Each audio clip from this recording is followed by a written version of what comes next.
To everyone watching the hunter selection exam, Chanseok looked like a complete nobody. No academy training, no guild backing, no accumulated mana, just an unemployed civilian who somehow decided that becoming a hunter was a good career choice. Then the fighting started. Academy graduates who had trained their entire lives couldn't even touch him. Techniques they considered advanced looked amateurish in his eyes. And while everyone desperately tried to figure out what kind of hidden genius had suddenly appeared, none of them knew the truth. Chanseok wasn't a rookie. He had already spent 20 years fighting monsters in another world. He had survived wars, mastered countless combat techniques, defeated the final enemy threatening an entire civilization, and became powerful enough that even the goddess who summoned him wanted him gone. The only thing Chanseok lacked was the body that once possessed all that strength, because after finally completing his mission, he abandoned everything he had gained for one reward, a ticket back to Earth. Unfortunately, while he was busy saving another world, Earth had become a world that needed saving too, and the hunters who believed this strange civilian was just another rookie were about to learn what 20 years of real combat experience actually looks like.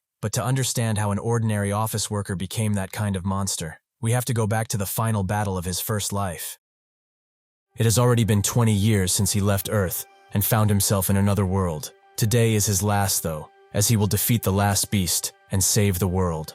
A ball of fire explodes onto the ground, creating a crescendo of noise as the earth cracks beneath it. The monster is surprised that he endured such an attack too. He is truly befitting to be called a hero. That said, his companions are barely hanging on. The hero, Chanseok, doesn't know about that, as he doesn't look that good himself. The beast charges another attack toward him, but Seok just clashes with it, spreading the remnants all around, forcing them to shield themselves. The demon tells him that if he will not submit, he will tear him into pieces. This land is a kingdom forged by his teeth and claws. He will not let him ruin this. Seeing the incoming strike, Seok blocks and dodges while he can. After that, he grips his spear tightly and notes that they should end this, as an aura of power exudes from him. His ensuing strike is like a dying star, creating an incredible amount of light as it cuts through the earth like a hot knife. Hyuk then jumps away from where he is and begins to clash with the demon, breaking through the arid ground around them with ease. Suddenly the demon claws at Hyuk, and even if he blocks, he managed to cut him in the eye. He laughs, thinking that he has the upper hand, and notes that attacks of this caliber will never scratch him. Hyuk flips the spear in his hand, and notes that this is more than enough to take down that arrogance of his. Eventually, the demon's crown falls from his head, and he stands with the spear lodged inside of him. The demon is surprised. He never expected to find a human in this world who could stand against him. Hyuk tells him again, he is not of this world. The demon says that he won't listen to his nonsense until the end, but it doesn't really matter. He may fall like this, but his body will be absorbed into the land, and one day, he will come back, like always. Suddenly though, the demon feels something strange, the feeling of erasure. Hyuk notes that he must be having trouble regenerating now. This black flame that is burning him is paradox flame. Unlike a normal flame that burns using oxygen, this one uses abstract concepts like fuel. Resurrecting himself over centuries was his thing, but it ends now, because what the flame is using as fuel right now is his very existence. The demon understands, then this is truly his end, but even though he may disappear for good, he will never be remembered as the hero who saved the world. The people he believed to be companions are really just waiting for him to die here, but Hyuk has known for a while now. The saintess tells him not to listen to that beast, so Hyuk starts with her. She claimed that she loved him and tried to seduce him every day, but in truth, she despises him to death for being an outsider. Her attempts at seduction were all part of a plan, so that when the time comes to purge the hero after the subjugation is over, he would hesitate to attack her. Judging by the lack of response from her, he seems to be right. The other two are more of the same. The knight, in order to eliminate him after he killed the monster, received a national treasure from the emperor. He was afraid he would take his throne after all. And the mage, who loves to experiment on humans, hates him simply because he's against slavery. All in all, the fact that they would kill him after his head is something he's known for 5 years now. The demon does not understand him. With the power he used to defeat him, he could have easily destroyed this world, which turned him into its martyr. Hyuk simply states that he did not do that because he wanted to go home. 20 years ago, in 2005, on Earth, he was a simple 30-year-old office worker until he was led by a being named the Goddess and transported into this world. Naturally, he accepted, thinking that it was going to be some laid-back isekai where he gets cheat powers. But the moment he arrived, he realized that this was not that kind of world. He tried every method possible to return to Earth, but there was only one way: to defeat the monsters and save the world. So for 20 years, he trained to fight against monsters. At one point, when he rescued a child from an attacked village, the guards didn't want to let him in, as he was just a waste of medicine. This alternate world, which chose to abandon the wounded, was extremely cruel. But the more serious problem was the medieval levels of medicine and hygiene. They resorted to amputations for infections. The healers were all mobilized for battle, so nobody was there to treat the wounded. As he carried the injured child, he was stopped by a bunch of priests, who wondered how he managed to get a child captured by monsters back. One of the nuns said that the child survived because a demon had taken root in him. They should exorcise the demon, since they are already in the middle of a few exorcisms. This is what Hyuk hated most. These disgusting excuses for humans, with no concept of humanity. And so, after enduring 20 years in this cruel world, he finally defeated the monster and saved the world. It's all over now, though. The night approaches. Noting that he's relieved he found out, they cannot let him live, under any circumstances. Hyuk says he's perfectly fine with that. He despises this world anyway. Even so, the knight hesitates, as this bastard should have taken enough damage to die now, but even so, his aura remains intact, meaning he's just as powerful. Hyuk breathes in deep and screams out, telling the goddess that he has completed the mission he was given, so he wants her to keep her promise. Suddenly, the dark sky begins to shatter and burst open with holy light. The goddess herself appears, noting that he has endured lots. Through his efforts, he has defeated the final monster. Hyuk points at her, noting that once he did this, all the experience and memories he had, and even his soul, would be preserved, and she would send him back to Earth. The goddess smiles faintly, and asks if he truly does not like this world, even though he gained enough power to be a threat to even her. If he returns to Earth, all the achievements he had here will be void. Hyuk tells her to cut the act. She's just relieved that he's leaving as promised. The goddess says nothing at first, but then notes that this world no longer needs a monster like him. But will he truly not regret this choice? Hyuk drops his spear, and notes that the only thing he wants is to return to the world he knows. That is all. He looks at his calloused and beaten hands, noting that this world is finally behind him. As a beam of light envelops him, the goddess notes that his physical body has already died on Earth, so he will be given a new vessel. He asks which body he's going into, and the goddess notes that she cannot explain, but it's a body fated for a wretched fate, although she is certain that he will survive. Hyuk doesn't care, as long as he can return to Earth. He doesn't care about any harsh fate he may face, as it will surely be better than the hell he had to survive here. Slowly but surely, he opens his eyes, and he is met with the ceiling of a modern room. The year is 2025, and he has entered the body of civilian Yu Chanseok. He gets from his laying position, glad that he won't have to linger among those traitors, but then spots a mirror, and closing in on it, he can see who he has become. It feels unreal that he is back to Earth. He puts his face into the tap water, very glad to see that it's clean and uncontaminated.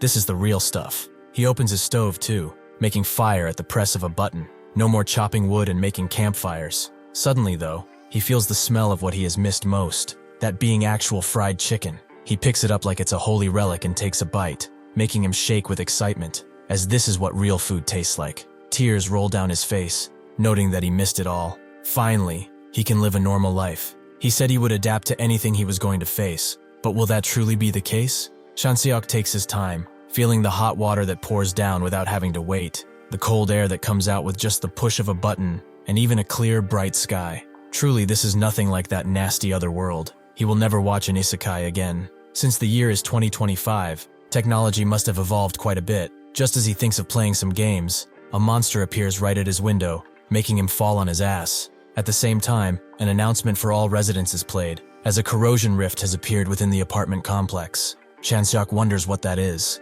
but the announcement doesn't stop there. All residents are advised to evacuate to the underground shelter immediately, as soon as possible. Chanseok is naturally confused, not knowing what is going on, but he doesn't have time to think, as a bunch more of those monsters have appeared, and are now beginning to crack his very fragile window. Naturally, Chanseok chooses to run, the hordes of monsters still being after him, but he wonders what they are, and what the hell is happening on his peaceful Earth. Eventually, he gets rid of them by clinging to a window. He didn't expect to do exercise the moment he came back, but whatever. As he continues walking and turns a corner, he spots a kid with a stick, who didn't think he'd find a person. Chanseok asks why he's not running to the shelter, but the kid just wants to know if he saw where the monster went, as he wants to go kill them. Does he want to come too? Chanseok is naturally confused, but has no choice but to tag along, as he couldn't just leave a kid alone with those things going around. The kid explains some stuff to him, and Chanseok repeats it to confirm it.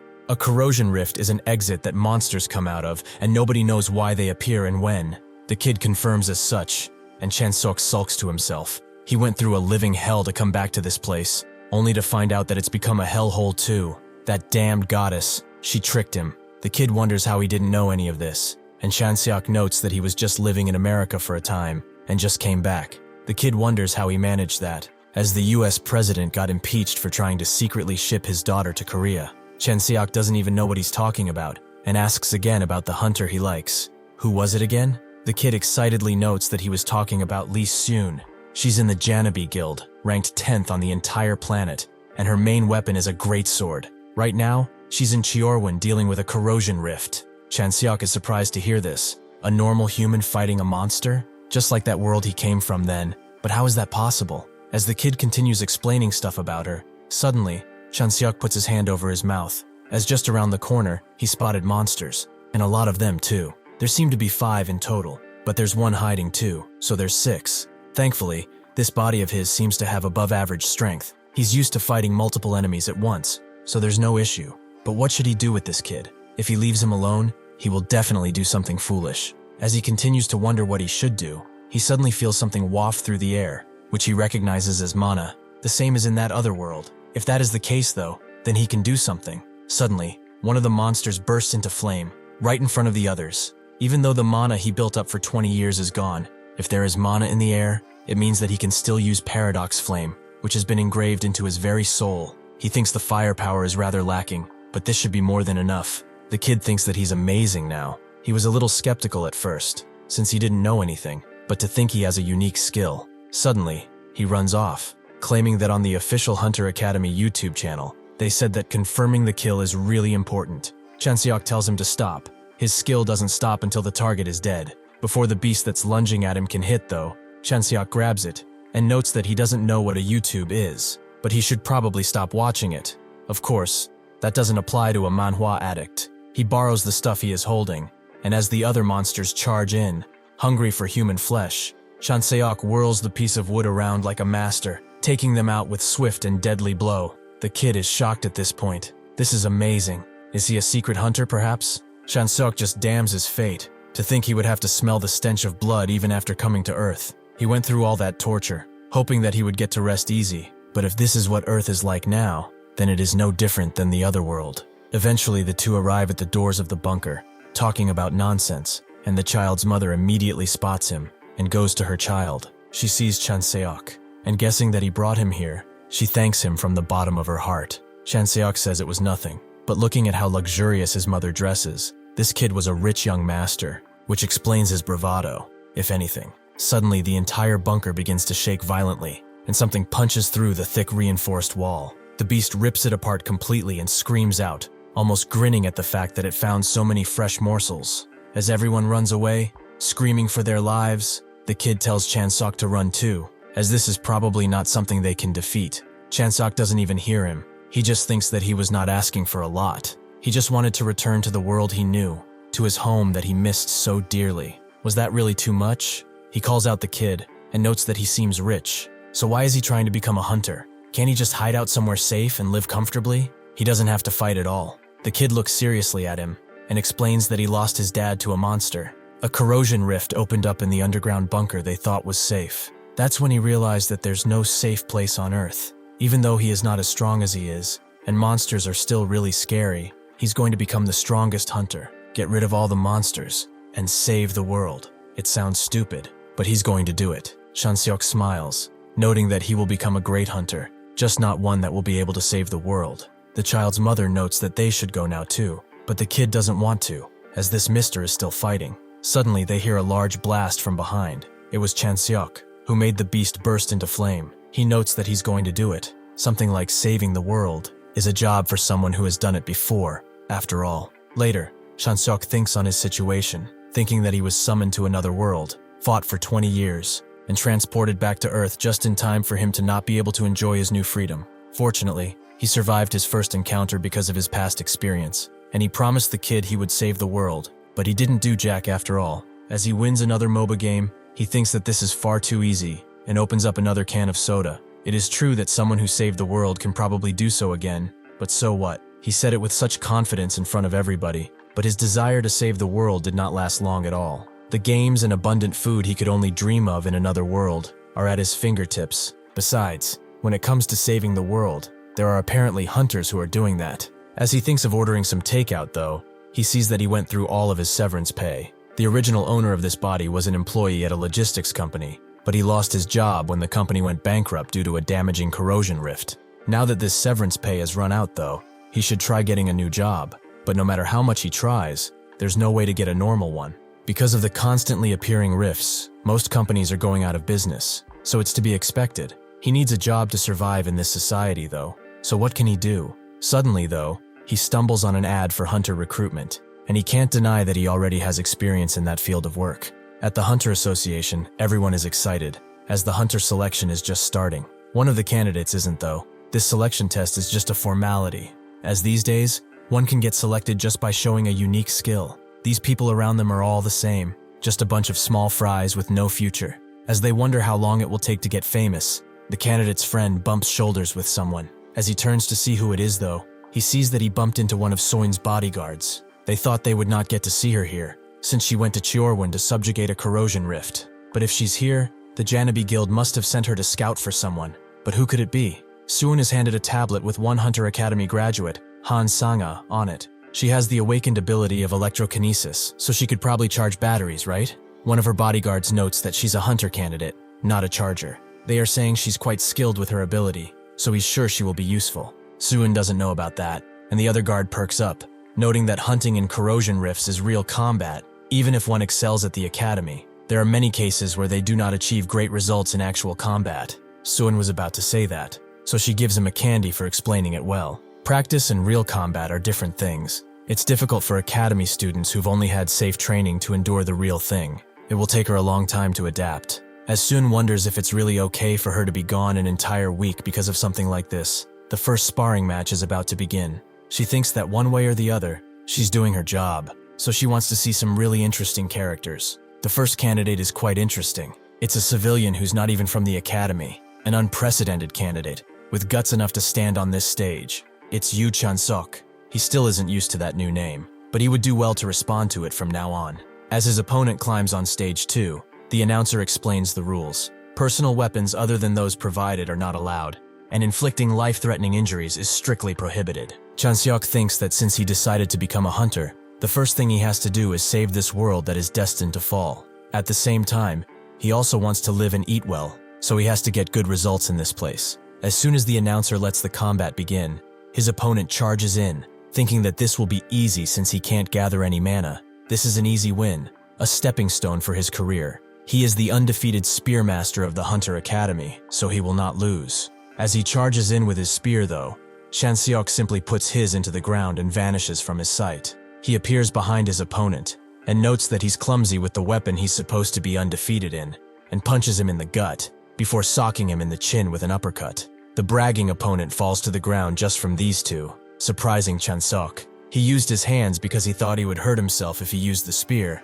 but this guy is an actual beginner. This can't be the level of the average hunter though, right? Sion is surprised as he moved incredibly. She searches him up, and sees that his previous job was working at a logistics company, and the other bodyguard notes that he has no mana accumulated. To generate this much power, he'd need to accumulate mana over time, but if that's not the case, maybe he was just lucky. Suddenly, he is thrown another candy, basically telling him to shut up. Sion guesses that he's intentionally not accumulating mana, but how is that even possible? Chanseok feels uncomfortable about proving his abilities, so he should finish this decisively. He goes to the cowering opponent and raises his fist to the air, telling him that he won't hit him fatally. With that, he wins the fight, and a few other scouts begin to talk out loud around Sion, attracting her attention. While the others are busy doing that though, she needs to make a move and see his real skills. She gets up from her seat, as she wants to go to the association president. As Chanseok continues his fights, he finds out just how weak everyone is. Even for rookies who just became hunters,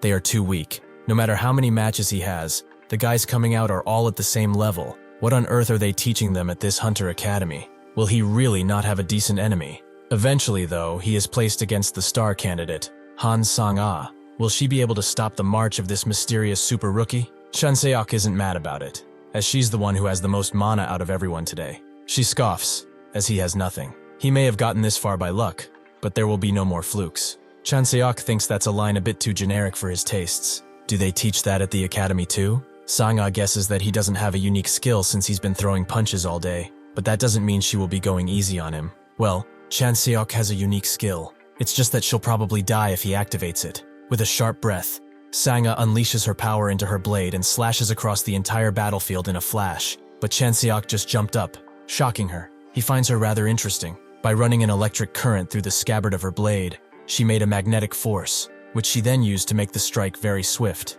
He lands, noting that she definitely has the best skills out of everyone so far, but she missed one important thing. She did not think before she attacked. She was too focused on moving too quickly. Her mistake was that, in order to accelerate the drawn sword even faster, she laid down a magnetic rail in the empty air. No matter how fast and powerful it is, what kind of idiot would make the attack a simple path? Sanga grits her teeth and tells him not to get cocky, as she can beat him without using that technique. She strikes again, and Chanseok just dodges, calling her an idiot. He dodged her fastest attack, so there's no way he would get hit. She attacks again, but her technique lacks any real finesse, and she's overdoing it too. She's forcing herself to scrape together the mana. If she keeps going like this, her body will give out at one point. He eventually appears in front of her, and notes that they should stop here. If this hurts too much, she should raise her left punch. He starts by punching her in the gut, before unleashing a flurry of strikes against her, and finishing it with a punch from the other side of the arena, straight in her face.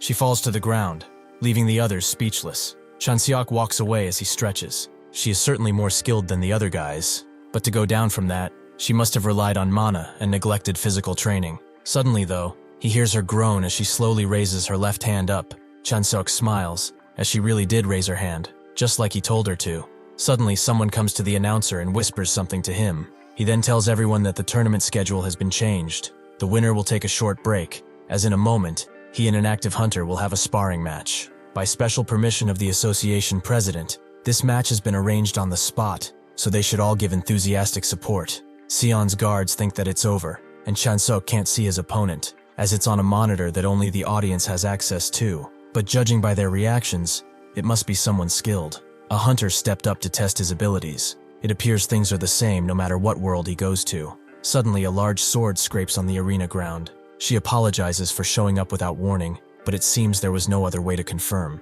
Soon introduces herself, and notes that this stage has been too small for him, so she wanted to have a spar. Of course, she would also understand if he refused. Chanseok knows about her from that kid. She's ranked 10th. Plus, the aura and composure that's coming from her. She's a tried and true hero. It will be tough to win with his current body, but he smiles and agrees. If he's honest, he hasn't used up much stamina at all. He thinks this is for the best anyway. His objective was to get the best results in the tournament, and she's perfect for that. He wanted to test just how strong this world's heroes are too. Everyone watches with bated breath as the duel begins, and Seon smashes her gigantic sword into Chanseok's spear. As he holds on for dear life, he wonders how a woman's body can have so much power and throws her blade off, making her retreat. Even so, Chanseok knows that he is at a disadvantage, as his speed has dropped considerably. It's not just that there are no openings, but this body just does not have the physical ability to exploit any at all. Seon speaks. She was hoping for a good warm-up for the first time in a while, but he seems to be tired already. Even so, he did well up until now. She thought he'd last about 5, maybe 3 minutes. She did not expect him to hold out for 30 minutes straight like this. She dashes into him again. She knows that she will take it easy on him from now on. Chanseok sucks. He practically has no mana stored up, and there is not much mana in the atmosphere around here either. He did not want to use his ability, but now he has to. With that, he activates Paradox Flame, and Seon notices something strange. So she smashes her blade into the ground before Chanseok, making him dodge. Seon is surprised. She definitely swung with enough force that he wouldn't have been able to dodge, but now that she looks at him, she sees that he's actually flaming. Chanseok thinks about his ability, Paradox Flame. It's his specialty that he used constantly before returning to Earth. He trusts this power the most out of any. As one could tell from his unscathed clothes, unlike a normal flame, the black flame cannot burn matter. Instead, each of these flames burns using abstract concepts he has designed as fuel. With his current output, he can't burn concepts without ignition points like the self, memory, or reason. However, one thing he can bear right now is fatigue, allowing him to charge into Seon again. His strike is just as powerful as the first. Seeing him push so hard again, Seon doubles her efforts. but she wonders what this is. The concentration of mana in the air keeps fluctuating between high and low. The arena settings haven't changed, so could it be that Chanseok is doing something? Just as fire releases heat when it burns matter, so does the paradox flame also release mana as it burns the concepts. Chanseok uses mana to ignite the paradox flame, and the paradox flame, in turn, burns his fatigue to generate more mana. It is basically an endless cycle. In other words, his specialty. Seon raises her sword into the air and smashes it on the ground, creating a dust wall between the two of them, but she wonders how long he will keep this up.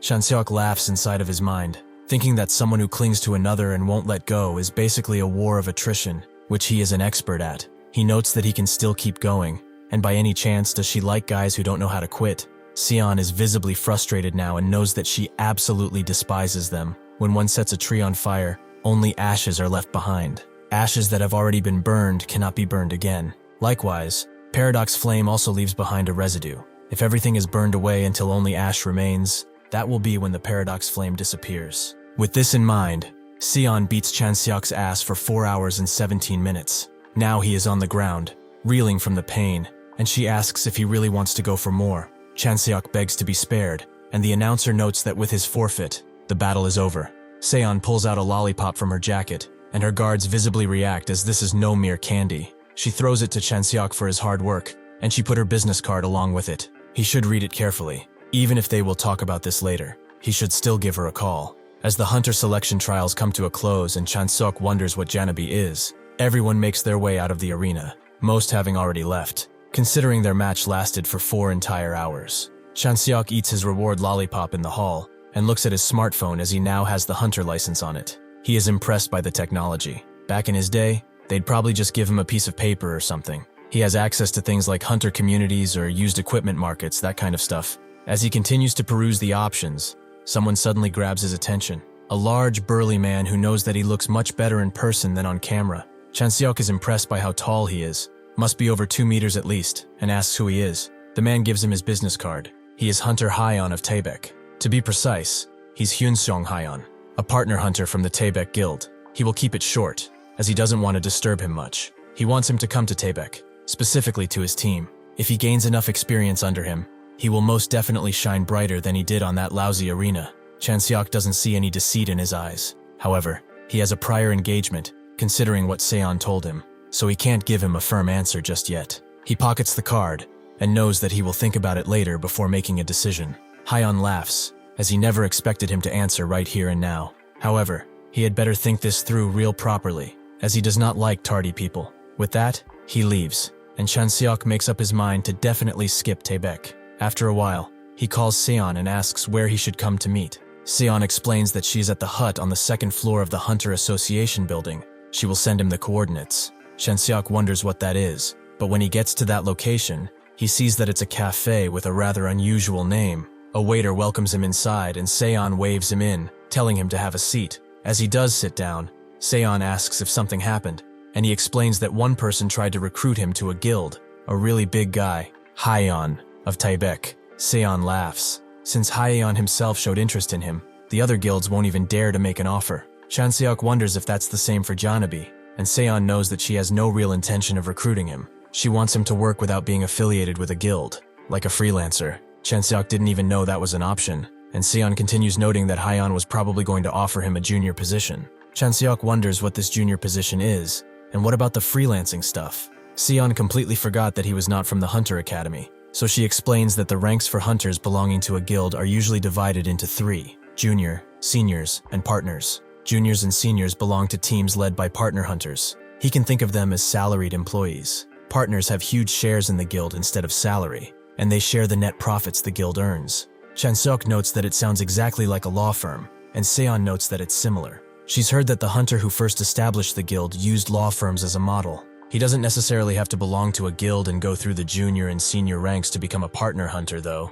Chanseok understands. If he becomes famous and achieves respectable results, they will automatically come looking for him, right? Seon notes that it's exactly like that, and gives him another candy, making him kinda confused as to why she's giving him so many. Even so, he doesn't refuse, and notes that, since he has no connections and no experience, it will be hard for him to get any proper requests. Seon says that she will help him with that, free of charge this time. Chanseok, though, is kind of suspicious. as he really doesn't get why she's doing this for him. Seon explains that in the future, when he has built up enough of a reputation to be recruited by a guild, she just wants him to think that there was a place called Janabi at one point. Basically, she is putting him in debt. She pulls out a folder out of the many she carries with her and slaps it on the table, noting that it's his choice whether he wants to take this or not. Chanseok asks what this is as he rips through it, and she explains that it's a request from Incheon City. There's a place called Gyeongdong Island, where a corrosion zone formed 2 years ago after a failed attempt to eliminate the corrosion rift.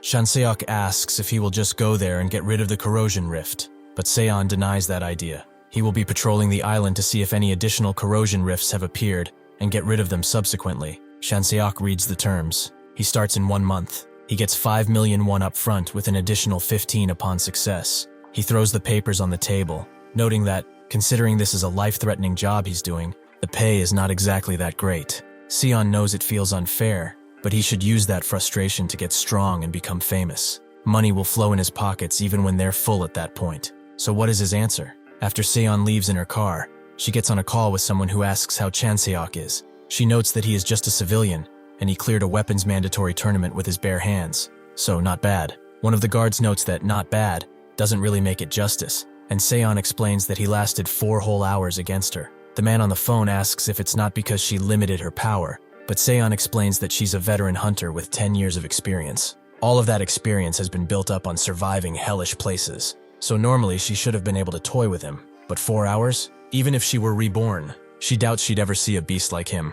The boss wonders though, no matter how highly she rates him, didn't the Gyeongdong Island mission specifically request hunters with prior experience? His skills may be adequate, but will he be able to hold his weight when teaming up with veteran hunters? Seon tells him not to worry, as she's paired him with some reliable people. The boss understands. She's the brain of operations at Janabi, so he will trust her. But that kid, what does she think he will become if he reaches her level? Seon notes that he might not like to hear this, but if he actually reaches her level, he will probably be able to take him down too. 1 month ago, Chanseok ordered something quite large, which the delivery man naturally complained about because they complain about everything. After he got his package inside, Chanseok himself noted that it was quite long and opened it, revealing it to be a spear. Additionally, he also got an elixir. An elixir is a potion that hunters use in emergency situations. It is made of condensed mana, which is really helpful when mana is urgently needed. The typical way of handling mana is similar to drinking water from a water purifier. One can control the mana in the atmosphere,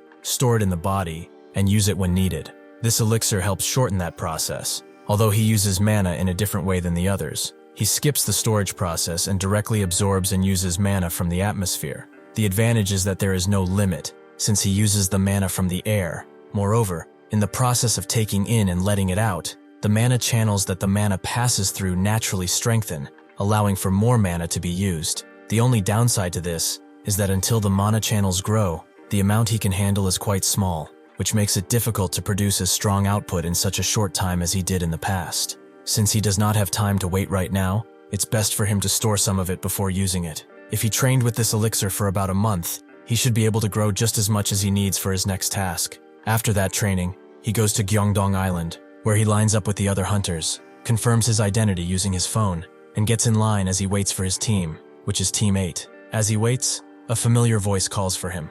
It's Sanga. Chanseok notes that her hair seems to have settled down a little, and she explains that this is actually her normal hair. It was just static electricity back then.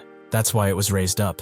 Anyway, we're in the same squad, which is good. They should work together during this mission. Chanseok asks why he should do any of that, and she explains that because he's stronger than her, so she wants to learn from watching him. Chanseok plays it off, noting that his shoulders are about to fall from the sheer awe, and Sanga takes it literally, asking if his shoulders dislocate often. If that is the case, then it's really dangerous for him to use a spear. Chanseok himself is trying not to laugh as this kid really has no sense of humor. Before they can talk more, their handler interrupts them. Since everyone from Squad 8 has gathered, they will now be beginning the mission brief. They also have hunters here who are participating for the first time, so he will explain the terminologies as well, just for them. Corrosion rifts are classified as Class 1, Class 2, Class 3, and unclassified. The closer the rift is to Class 1, the more dangerous it is. Additionally, the first corrosion rift to appear in a specific area is given the additional name Alpha. Currently, the Alpha rift on Gyeongdo Island is in the church in the northern part. Even though it's still unclassified, considering the characteristics of the corrosion rifts getting stronger with time, They ask them kindly to not approach it. Their mission is to patrol the northern parts to identify and eliminate any additional corrosion cells that may have appeared. A few of the seasoned hunters are surprised that they are getting an elimination mission with rookies on their squad, and the handler notes that they've arrived. As they continue talking, Chanseok is a little confused, as they are acting pretty dramatic. They are left on the dock on the island, and the handler rips a whistle before he says that the situation on the island is being briefed to the offshore, the control room to be exact. If they need help, they should contact them. As the others begin to make plans, Chanseok speaks, noting that they will need to scout the two areas over the course of an entire week. They should set up a base at Hwangyesa Temple and operate from there. One of the seasoned hunters asks if he is one of the rookies, as he has not seen him before, and more importantly, why would they even go to Hwangyesa Temple? Chanseok explains that from that temple they can see Nairi, and from the peak of Hwangyesan, one can even see Gyeongdongmyeon directly. The old temple building is still there, so they can also use it for lodging. Is that not obvious? One of the hunters perks up, noting that there are plenty of places to sleep nearby. The other, with glasses, asks what if they get surrounded after needlessly climbing an entire mountain. Chanseok wonders how they would even get surrounded, since they're not fighting thousands of enemies. Even so, they reject his plan because he is an experienced hunter, making Chanseok think that idiots transcend stupidity exist on all planes of existence. With that, and the recommendation to climb the mountain for himself, Chanseok splits from the group, along with Sang-ah, and another guy, who seems to have slightly higher mana than Sang-ah. He asks if his name is Kim Min-jae, and also asks why he followed them. Min-jae explains that since this is their first actual mission, he was worried about letting two rookies act on their own. Chanseok thanks him for his consideration, and thinks that there is at least one decent person in this place. Suddenly he feels something, and stops dead in his tracks, making the others stop too. They want to ask what's going on, but he tells them to be quiet and have a peek over to the other side. Min-jae does so, and sees a bunch of goblin-like monsters standing at the edge of the mountain. Min-jae immediately suggests that they take a detour, as there are too many, at least 50 by his count. Chanseok tells him to calm down and asks what his unique skill is. Min-jae is confused. Is he really thinking of fighting those things? Chanseok feels it's only natural for a hunter to fight corrupted creatures, so he will ask again what is his unique skill. Min-jae says it's flame, and the most confident skill of his is fireball. Chanseok thinks that is great, and explains that on his signal, he will be the one to attack first. Min-jae is naturally shocked, but Sang-ah just asks what she should do, making him even more confused. He thinks it's far too reckless to face over 50 of them with just 3 hunters. Besides, is this not their first mission? They should still radio over to the other hunters while they still have time. Chanseok explains that they will not be arriving on time. Unlike them, who departed directly from Hwangyesa Temple, the other hunters are currently searching along the coast. It is too reckless to radio them, because there is no guarantee the hunters who hear the radio will even arrive. If these things scatter while they wait, they could become a threat to the other hunters too. Min-jae thinks that he is right. Even if there happens to be a hunter nearby, they might not come right away because of the earlier conflict they had. Chanseok notes that all this means they have to deal with them in this relatively disadvantageous situation. What they need is to land a surprise attack. Since there is no time, he will explain immediately. First, Min-jae will attack the center with a fireball, which will block the sides. As he continues explaining, Min-jae is amazed by this detailed strategy. He's basically anticipating every possibility, and for some reason, he's getting the feeling that he's experienced this kind of thing 1,000 times. Just who is this guy? Just as planned, Min-jae dashes away from their position and unleashes a fireball right in the middle, taking out a few of the goblins and creating chaos in their ranks.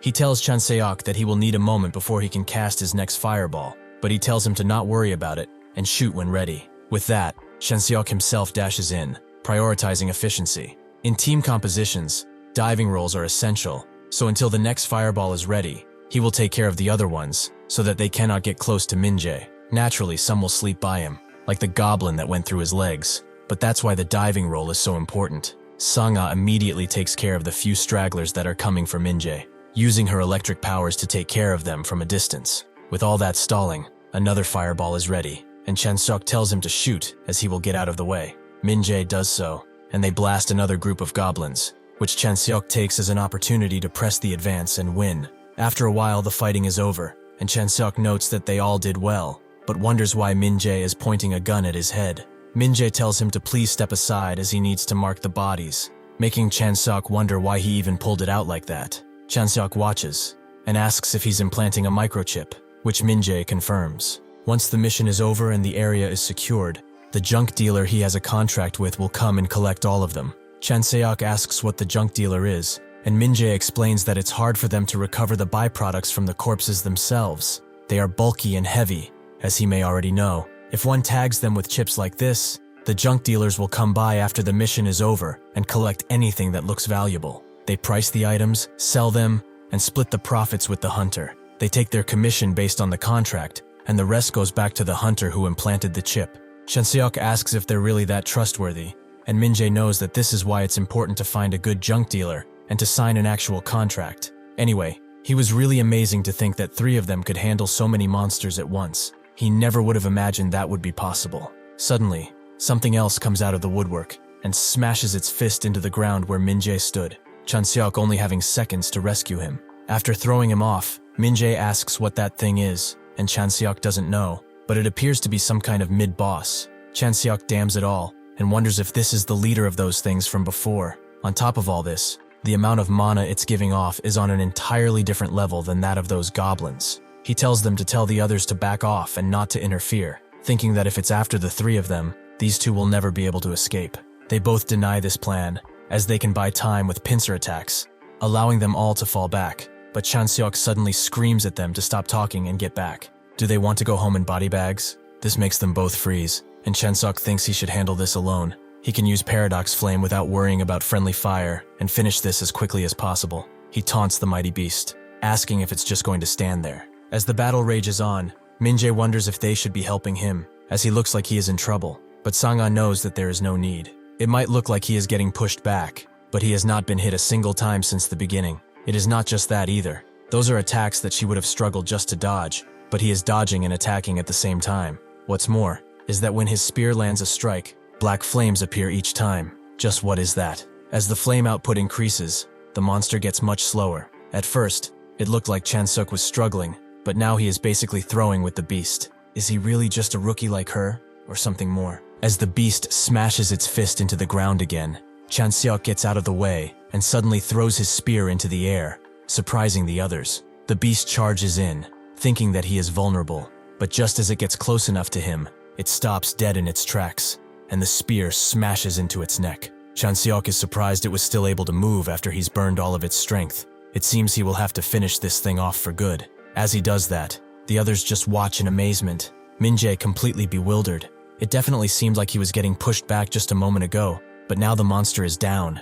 Just what in the world happened? Chanseok calls for him and asks if it's normal for a monster of this caliber to appear on this island. Min-jae was wondering the same thing. For an entity that is not even the core of the corrosion rift, it could be possible if this were a corrosion zone with a rift of at least grade 3. Corrosion rifts are divided into 4 tiers. During the pre-mission briefing, he definitely heard that the Alpha Corrosion Rift on Gyeongdong Island was unclassified. The handler said so. In that case, it seems the Alpha Corrosion Rift on this island has gone up to grade 3. Sang-ah mentions the briefing, but Chanseok tells her to think about it rationally. If it's not grade 3, there's no other way to explain this situation. Min-jae tells him to wait. The difference between an unclassified rift and a grade 3 is like night and day. If that is true, then the number of hunters who can make it back alive will be close to none at this point. He notes that they have to go and save the other hunters. With his skills, even a grade 3 shouldn't be a problem. Chanseok rejects this idea, as how is he supposed to save every hunter wandering this island by himself? He has limits too. If he can't do something, he won't. Their mission is not to save hunters in peril. It is to identify and eliminate any new corrosion rifts that have appeared. Additionally, when one is doing this kind of work, they can't expect everyone to make it out alive. Sang-ah asks what if he was in that situation? Would he not feel wronged or resentful? Chanseok asks if that's any reason to feel compassion and go to save them besides their need to prove themselves and be heroes. He's not saying this because he does not understand the emotions that people feel. He is talking about facts here, the outcome. In this world, deaths are unavoidable. When one faces a death like that, no matter how one may think or how they will feel about the situation, they will die. So they should not be swayed by such a desperate situation. They will not survive for long with that kind of mindset. After making their way to the temple, Chanseok checks it out and comes outside to tell the others that the building is fine and there are no traces of beasts around. He asks Min-jae if they can't see anything, and he says that they saw nothing special. The good thing is, thanks to the lights, they can at least see the other hunters' locations. Chanseok thinks that using lights is dangerous since it reveals one's location. If it were just those small fry goblins,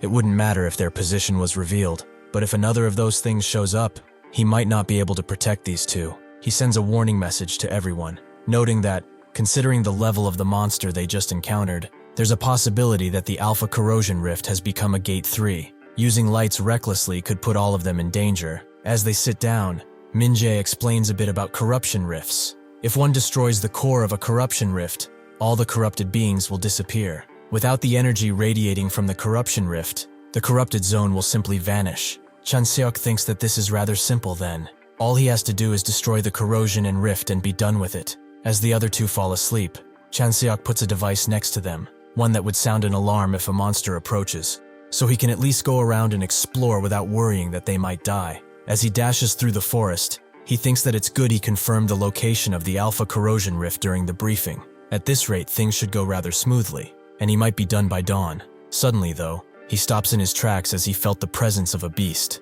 He can't believe he jinxed it and lights up the area using his ability, revealing the beast is right above him, salivating as it stares at him. In the Hunter Association Situation Room, reports fly out as apparently they've lost the signal of some of the hunters from Team 5, presumed dead. There are also reports that the monsters are moving in an organized fashion, and they have confirmed one casualty from Team 3 at least. The chief wonders what the hell could be going on in a mere unclassified corruption rift. He thinks that this is an emergency. They are going to need reinforcements. So he asks the others to activate the emergency contact network and send out an urgent request for cooperation to all hunters in the vicinity. The chief is also informed that someone is approaching the Alpha Corrosion Rift, so he tells one of his men to contact that bastard and tell him to stop at once. Who the hell is it? One of the men knows that the individual currently heading towards the Alpha Corrosion is Chanseok from Team 8, the first person to identify the Corrosion Rift upgrade and report it back to everyone. The chief tells his men to contact his terminal immediately and confirm that he is alive, and thinks that a Corrosion Rift upgrade is an unprecedented event. He is the first to grasp the situation and head to the Alpha Corrosion Rift. Just as they establish a connection, they hear him curse and scream out as he runs away, as this thing is way faster than he thought. They said it was an unclassified and he's barely dodging because it's him. Did they really not bother to investigate properly just because they are not the ones doing the fighting? As he continues to parade them again and again, they all wonder if they should just mute him, but alas, at least they've confirmed he's alive. Chanseok knows that his paradox flame in its current state is not strong enough to kill this thing. Against a strong entity, he has to whittle down its health with paradox flame and then finish it off with the spear. But this thing just won't go down, no matter how much pressure he puts on it. He thinks that he drew too much of the island's mana for the giant bat during the day. Its power is so much weaker than usual. Since he cannot leave the island, he needs to find a place on the island where he can draw mana and fight this thing one-on-one.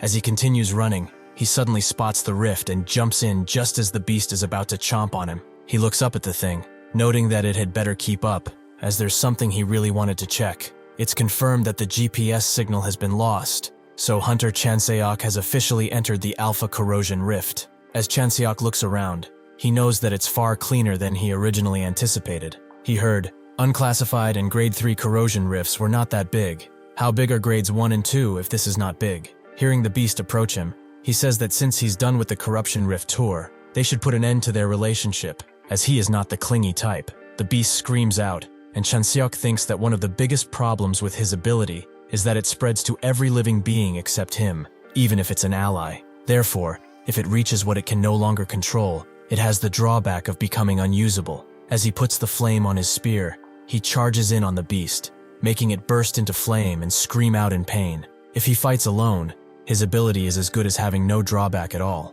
Well, the important part starts now. He begins to channel mana into his body, absorbing it to the point where it spreads to every corner of his body, widening his mana pathways and making them stronger.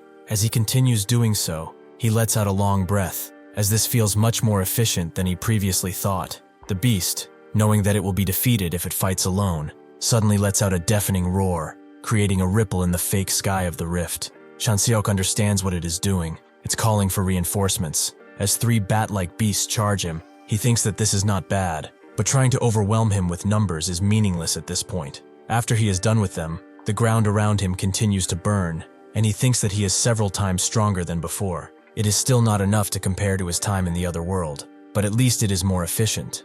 As he wonders where the core of the corrosion rift is, a voice suddenly tells him to stop, and a humanoid figure appears, blade in hand, ready to strike him down from behind. Chanseok notices just in time and pushes the humanoid figure away, making it strike the ground. It appears he was waiting for his paradox flame to die out, wasn't he? He can even talk, so he must be pretty smart, or the core of this corrosion rift is on an entirely different level than he expected. As the beast exclaims that he will die, Chanseok thinks that at his level, he should be able to manage at least a 4-hit combo. He charges in, spear in hand, and crashes it into the humanoid beast, making him block. However, that is exactly what he wanted, as his sword begins to crack, and Chanseok unleashes a dual orbit spear into him, completely bypassing his move. The dual orbit spear creates a blue trajectory that follows the path of his attack. That trajectory perfectly mimics the first strike, repeating it 4 other times. If he attacks together with that trajectory, it's just a simple technique that repeats 4 executive strikes. What if the blue trajectory attacks just a bit late? It completes a tricky 2-part spear round that is increasingly more difficult to dodge. Faced with a pincer attack unfolding with a time lag, the opponent is bound to make a mistake at one point. Just as expected, the humanoid beast jumps in the air, and Chanseok catches him with his pants down, unleashing a torrent of strikes on him. He knows that this is over and charges in again. He strikes, actually going through the humanoid beast and creating large holes until there is nothing left. As the beast dissipates into the air, Chanseok is given something he is rather confused by. Things become much more hectic in the situation room. Reports are given out, but they are losing signal with teams again and again. The chief can only stare and watch as this happens. He wonders if this is it. Unless a miracle happens, does he really have no choice but to stand here and watch all of the hunters he sent here to die gruesome deaths? Suddenly, one of his men reports that a message arrived from Chanseok, who entered the Alpha Corrosion Rift. He puts it on the main screen, the message revealing that the Alpha Corrosion Rift has been taken care of. Since the Corrosion Rift signal has vanished, it means that he actually did it. They've also confirmed the annihilation of all corrosion creatures that encountered the hunters. The chief thinks that this is truly a miracle. But how is that even possible? Chanseok sits down, looking at the sky and feeling the nice air of the mountain in his lungs. It's the least he can take, considering what he's achieved. The other 2 continue their fight too. Sanga is taking a dozen of them out at once, but it's pretty clear that she's reaching her limit. There are also too many of them, and with Chanseok gone too, Minjae wonders if they will make it out of here alive. Sanga knows that he is at his limit, and she doesn't know how much longer she can fight either. Her leg is bleeding hard and not responding like it used to anymore. As another wave comes, she charges in, ready to take them down again, but suddenly her leg gives out, leaving her vulnerable to the incoming horde. Minjae would like to do something, but he is stuck with his own side too, and he can only watch as the beasts close in on Sanga. Suddenly though, as she prepares for the worst, the goblins begin to dissipate into the air, like they were never even there. A few hours later, at the Island Hunter Assembly Point, Chanseok comes out of the mountain too, noting that there are a lot of injured people. It means that the corrosion creatures went on a rampage while he was gone. The other seasoned hunters who berated him before look at him in awe as they all saw the message. He was the one who took down that grade 3 corrosion rift all by himself. Minjae waves him in and explains that he was quite shocked when he got his text. How could he even think of taking on that corruption rift all alone? Chanseok crouches down and knows that to protect the hunters, it wasn't his body that moved, but Yeseok's heart. He's obviously lying here. He just wants to act like a good guy, as maybe he will get more money. As he talks with them, someone comes to greet him. Someone from the Korean Operation Corporation. His name is Jong Tai, the 3rd branch manager for the northern province. Chanseok guesses that he was the one who told him to come here, and Jong Tai confirmed as such, noting that the mayor would like to see him. That day, as it begins to pour, Chanseok wonders if ordering people around is a common trait among these old people. Come to think of it, the contract didn't even mention how much of a bonus he would receive for clearing a grade 3 corrosion, did it? Since he is here, he might as well negotiate on that price. As he shields himself from the rain using an umbrella, another man comes out of the building. His name is Lee, the communications and liaison officer. As they walk to the house, he explains that the mayor has been sincerely looking forward to this meeting. When they received the report from the island earlier this morning, it shocked all of them. After seeing it, the mayor canceled his entire morning just to meet him. Chanseok knows that he could have just met him whenever. It's not like he did anything that impressive anyway. Lee thinks that's not true. A rookie hunter destroying a grade 3 corruption rift single-handedly has not happened since the time when the first hunter, the Great Pioneer, was still active. Chanseok guesses it was a rather impressive thing, though he did not expect there to be a precedent before him. That guy must have been a real monster too. Eventually, they arrive at the mayor's office, and he introduces himself as Park John, the mayor of Incheon. He apologizes for calling him out on such awful weather, but he should have a seat so we can talk. He also orders Lee to get them some coffee, and after that is delivered, Park sits down with Chanseok, noting that he has done a great service to the entire country.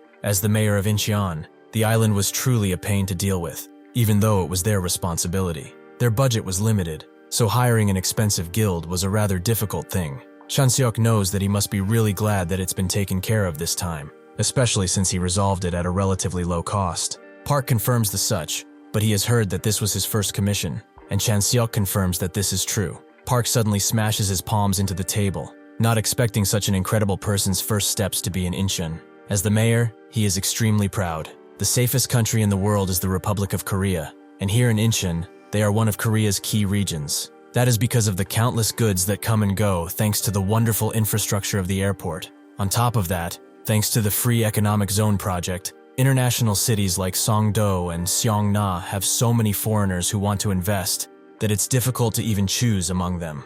The massive funds coming in through Incheon International City are amazing, and the goods transported through the airport are also very much needed. He will ensure that the path he walks as a hunter will be a smooth one. He will definitely provide assistance, if needed. Chanseok looks at the mayor and remembers what Jong Tae asked on the way here for his purpose of becoming a hunter. Chanseok notes that if there's a clogged toilet spewing filth anywhere, everywhere, someone has to dive in and unclog it, no matter how dirty it may be. Jong Tae understood. He explained that he will become famous, as skilled hunters are extremely popular. There will be companies asking him to shoot commercials, and he may even get scouted for TV shows. Chanseok scoffed as it seemed he was rather worried about the fame changing him, and Jong Tae confirmed as such. There are many cases of promising hunters who become intoxicated with popularity and money and lose their sight of duty. In a way, that's only natural, as just across the truce line, the dangerous corrosion zone is full of menacing monsters. The only safe place is Korea. It's called the last sanctuary left on Earth after all, but even that is being swayed by the power of sheer capital and human greed. What he has accomplished this time is truly incredible. Many people in difficult situations will be watching him with interest. He just hopes that he will continue to be a symbol of hope and not fall like the others. After hearing that, he was curious how far they would really go. This bastard mayor is not even trying to hide it. He is just laying it out on the table bare. Unfortunately for him, he is not the type to be swayed by something like this. Having lived for so long already, he suffered through countless hardships. He notes that if he is going to provide him with so much support, he is sure that he wants something in return, doesn't he? For example, to help a mayor with a falling approval rating get re-elected, right? Park clears his throat and says that he is rather well informed. He can find out all sorts of things on the internet these days after all. Chanseok notes that his term is scheduled to end early next year. Looking at how things are going, he read at the general consensus that his re-election will be rather difficult. He is rather impressed by how direct he is, and explains that actually, in the process of his participation in this commission, didn't he need approval from Incheon City Hall too? Chanseok thinks that, unlike what the announcement said, it's true that for a rookie like him to participate, he needed the mayor's permission. If he frames it well, he'd be a talent discovered by Incheon. He could even go around and brag that he is a talent discovered by him, and him alone. Well, after roping him into something like this, it looks like he just wants to ride on his coattails for the rest of his days. Park explains that, thanks to the infrastructure he mentioned earlier, as the mayor of Incheon, he maintains relationships with many overseas and domestic companies. For instance, the model for this instant coffee mix brand. Their contract is ending soon, so they could replace their face with his if that's what he wanted. Chanseok smashes his finished cup of coffee down on the table and notes that it seems he's taking him for someone rather cheap. Looking at the news these days, it feels like the world could use someone who can change this dreary atmosphere. A new face is needed, which means that if a talent like him continues to work as a hunter, everything that he said he could give me is his share to take in the first place. Park tries to sell his way around it, noting that he can provide him with safe and high-paying commissions. He can select them and offer them to him. Chanseok isn't interested. He just wants him to give his congratulations to the coffee mix model, since she will be able to extend her contract after all. Under a dark bridge, an inside man reports to a dark figure, claiming that the island test was a failure. The inside man apologizes, but there is good news too, and he shows him a clip from the Hunter Association certification exam video showing Chanseok and his abilities. The mysterious man smiles as he is quite excellent, and he will certainly have use of him in the future. The first of every month is looked forward to by the entire nation because that's when the hunter rankings are given out. Everyone wants to see who is in the top 10. Normal people, children, even punks. Usually there isn't much change in the rankings, so it's merely entertainment for the public. However, this time, it was different. Even the association president is informed about the rankings, and Chanseok doesn't really care, even if they make such a flashy show of it. However, what matters is the top 10. In the 10th place is Seyoon. In the 5th place is Kim Chae-hyun. In the 3rd place is Choi Yo-reum. The 2nd place is Jang Tae-sok. Naturally, in the 1st place, before Chanseok can see it, a man comes into his waiting room, noting that he has waited for a long time, but he can come out now. Also, he congratulates him on entering the rankings in record time. A 5-year veteran hunter soloing a grade 3 corruption rift is such a common occurrence that it would be practically ignored by the entire hunter community, and even outside of that. However, if it's the first mission of a newly debuted hunter, that is an entirely different story. That is why Chanseok is now holding a press conference, and people are asking him tons of things like what his occupation was before becoming a hunter, or if he really didn't receive any help, and if the escalation of the corruption rift was expected. He just feels like a kid on one of those child prodigy TV shows. Since he has a schedule to maintain now, he decides to take one last question. With this in mind, one of the reporters immediately perks up, noting that he believes many people are interested in his future steps as a hunter regarding this. Could he share his mindset as a hunter, or perhaps a word of determination? Chanseok just tells them to forget cliches like, "I'll do my best," or stuff like that. He will just show it to them with the results. Later, Chanseok boards a plane and is taken to where Gonsal prison used to be, which is now just a large empty crater. It is a horrific sight, isn't it? It's like this everywhere abroad, actually. After the corrosion rifts appeared, most countries lost their administrative capabilities. The chairman speaks to him and explains that South Korea alone became a powerhouse that not only successfully defended the entire nation, but also made technological investments throughout it. The helicopter they are riding in is also a part of that technological prowess. Chanseok asks if the countries that couldn't cope with the corrosion rifts all ended up like this, and the chairman confirms as such. Many capitals disappeared after the corrosion rifts appeared. Well, they should take a closer look. After they land, the chairman explains that the Grade 80s are the 8 most dangerous corrosion rifts in the world. One of them, Gonsal Prison, is right here. Gonsal Prison, which suddenly formed 13 years ago, spread from the city center in a massive circle without any signs or warnings. Some could barely survive the encounter, but in a space that had already turned into a corrosion zone, they were all swept up without even getting a chance of escape. In just 2 days, an entire city disappeared without even making as much of a sound. Despite the appearance of corrosion rifts, the influence of each nation has not changed that much, but internally, the power of central governments has naturally weakened. Chanseok finds it nice to learn information he did not possess previously. But what does this have to do with calling him all the way here? The chairman explains that a few days ago, Yoon Seon-hyun from Taebaek came to find him. It seems he was rather annoyed that he did not join Taebaek. Chanseok guesses he is that big guy from back then who threatened him, but the chairman doesn't stop there. He also explains that he abruptly asked about his whereabouts. Of course, since it's professional information, he did not share it, as the ideology of the Taebaek Guild is survival of the fittest. They might try to subdue him by force. It's the law of the jungle for them after all. Chanseok thinks that's really troublesome right now. He'd be beaten by that guy with his brutal strength. The chairman continues, noting that, looking at his actions rather than belonging to a guild, it seems that he wishes to do things on his own, right? If he does want to block Taebaek's approach, it's best to raise his own standing. For example, by completing major missions proposed by the association president, Chanseok explains that there is a motive for him coming here,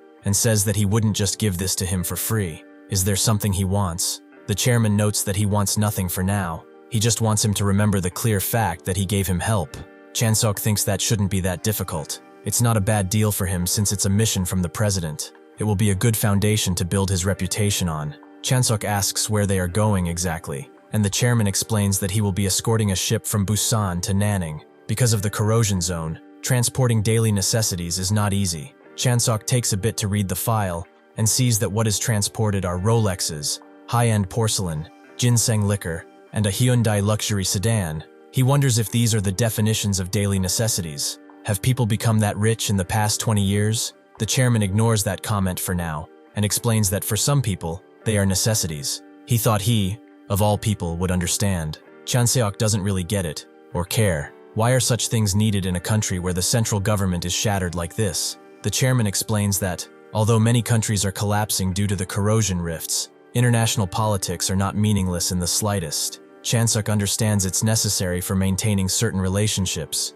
basically greasing the wheels a little, huh? If that is the case, though, he will have to decline. The chairman tells him to wait a moment, as the government considers this matter a very important one. Chanseok doesn't care about their opinion. It will not change his mind. It would be foolish for an individual to get swept up in the center of politics like this. The chairman apologizes if he sounds a bit rude for saying this, but he is just a rookie who has just debuted. Suddenly, Chanseok opens the helicopter door and throws the files away into the sea. He thanks the chairman for the ride, but from now on, he will swim to Seoul on his own from here. He jumps out and lands in the sea, shocking the chairman. But really, kids these days are uncontrollable. As the sun sets at Incheon port, a worker is enjoying his coffee while looking at the sea, but suddenly he sees a bunch of bubbles coming out, and Chanseok rising from the water. Chanseok begins talking to himself, muttering that he nearly died, and that they had the nerve to threaten him like that. He then stops himself as he sees the worker, but the worker just nods, noting that he doesn't know what happened,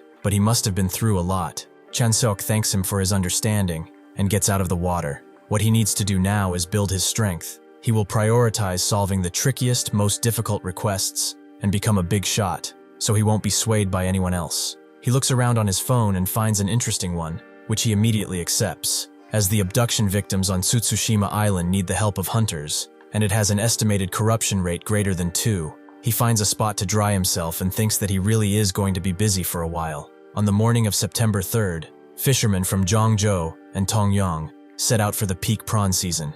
However, the sea was not as calm as usual. Corrosion entities nesting on Tsutsushima Island appeared and abducted the fishermen as if hunting them like prey. According to one of the reports of a survivor who barely escaped, the captured fishermen are still alive. Thus, the mission parameters are as such. They will go to Tsutsushima Island to rescue the hostages and eliminate any corrosion creatures they find. That's basically the summary of the mission. The reward is 55 million won. If he handles this alone, it's all his, which is certainly not a bad amount. On top of that, if he succeeds, he gets a heroic story too, and a massive fame boost. It's worth the challenge. However, he has heard corrosion entities are on a different dimension depending on their rank. If a third-class corrosion entity has the destructive power of a tank, a second class is basically a natural disaster, and a first class requires the entire nation to mobilize against that single entity. He had no issues with the third class using the paradoxical phantasm flame. However, the second class will be much more difficult. Can he even withstand something like that? To eliminate the variables, he might need someone useful with him, but the capable ones wouldn't even glance at a private request like this. He is alone, but he eventually finds a partner, someone from his previous mission. As he rides toward the island, Sang-ah approaches him and asks how long they have until they reach Tsutsushima Island. He looks at his phone and guesses it will probably be about an hour. She should save her strength until they arrive. As he said, this battle will be tougher than the last. But is she even listening? Sang-ah really wasn't. She just asks about that thing on his shoulder. The Iron Seraph shoulder gear, isn't it? Judging by the leather finish enhancing the aesthetic, it's the limited edition one. Where did he even get something like this? Chanseok wonders where this came from. Was she always this talkative? The scrap dealer he signed with gave it to him as a gift, making Sang-ah sad, as the place she signed with didn't give her stuff like that. Chanseok coughs. Of course they didn't. The level of expectation is different after all. He is a rising prospect who soloed a third class. She is just a rookie hunter with nothing but the title of Academy Valedictorian. If she feels it's unfair, she should get strong, get stronger, and get famous, right? A few days ago, Chanseok explained that he needed a teammate for a mission, and asked if she could do it. Sang-ah felt mixed about it. She nearly died fighting a third class, but a second class is on an entirely different level. Sensing the hesitation, Chanseok asked if she wanted to get stronger. She asked if she could learn from him. That's what she said back then. If she still feels that same way, he will guarantee it. As long as he teaches her, she can become several times stronger than she is right now. Sang-ah agreed. She has a reason to get stronger after all. If only she can get stronger, then she would dive into hell itself if she has to. Suddenly, the ship they are on blares a high alarm as unidentified objects have been confirmed ahead. It seems the unidentified objects are ships, with 5 in total. But how do they get over there? There are civilians, so they need to cross undetected. As he says that, he asks Sang-ah if she has a good way, but she is already levitating. So she has a trick like that. Quite the trick, huh? Sang-ah guesses he can't do it then. Chanseok immediately gets serious, and as Sang-ah continues berating him, noting that it's actually really easy, well, Eventually, he just grabs onto her after giving her a hard time and tells her to be careful with the water as it's splashing all around. He can't walk on water just yet, but he will be able to soon. He looks on at the ships and tells Sang-ah to block the nearest ship as he senses mana. It's emanating stronger energy toward the back. It's definitely more dangerous. As they continue levitating on the water, Sang-ah sees the figure of a person in the miasma, but Chanseok tells her to look closer, as that's not how a human moves. Sure enough, it's an undead, and they both jump on the ship at the same time. Chanseok isn't that impressed with her landing. If she continues doing so, she will blow out her knees eventually. Besides, she just drew unwanted attention from all of them. He presses his foot roughly into the ship's floor and unleashes a bunch of strikes, eliminating the undead all at once. This is good. Their strength level isn't that high. They are the lower tier of second class. In that case, Sang-ah should be able to do something too. Before he can order her around though, she is already gone. He screams at her that she is using far too much mana. At this rate, she will run dry in no time. For this level, a much lower output is sufficient. Sang-ah is reluctant, but she remembers what he said about becoming stronger and clicks her tongue before reducing her output. But even so, it's still far too much. She should reduce it even further. Sang-ah thinks that the life of weaklings is a tragedy. It's infinitely short and endlessly dark. She will never live like a weakling ever again. She must become stronger. As a zombie rushes in toward her, she cuts him in two perfectly. She has a reason to get stronger after all. If only she can, then she will dive into the darkest pit of hell. After Sang-ah takes care of the last undead on the ship, she steadies her breathing and calms her mana down. Chanseok arrives on her ship too, and explains that he took care of the other boats while she was doing that. As she cleans her blade, Sang-ah notes that it wasn't a situation where she could be stubborn after all. She reluctantly thanks him for the advice, as she learned a lot. Chanseok tells her not to mention it. The world is full of idiots who could not even learn even if he spoon-fed them after all. Sang-ah also tells him that this is the first time anyone's been giving her any advice. Chanseok is confused by this. The academy is a place for learning, isn't it? Didn't her upperclassmen or peers help her? She explains that since she learned everything so quickly, everyone just said she was annoying. Chanseok hopes that she doesn't think, if he keeps giving her advice like this, that she will become stronger than him. Sang-ah expected it actually, as there isn't a single teacher that she hasn't surpassed. This ticks Chanseok off, and he tells her that it's not going to happen with him. He will make sure she will keep looking up at him for the rest of her life. Sang-ah feels pissed off for some reason after hearing this. After they arrive on the island, the two mariners they were with salute and wish them good luck on the rest of their journey. Chanseok just shoos them away and explains that, according to the survivor, the hostages are at the shrine. Sang-ah notes that there are two shrines on this island, Gaijin Shrine and Atazumi Shrine. Chanseok remembers that distance-wise, Gaijin Shrine should be their first stop.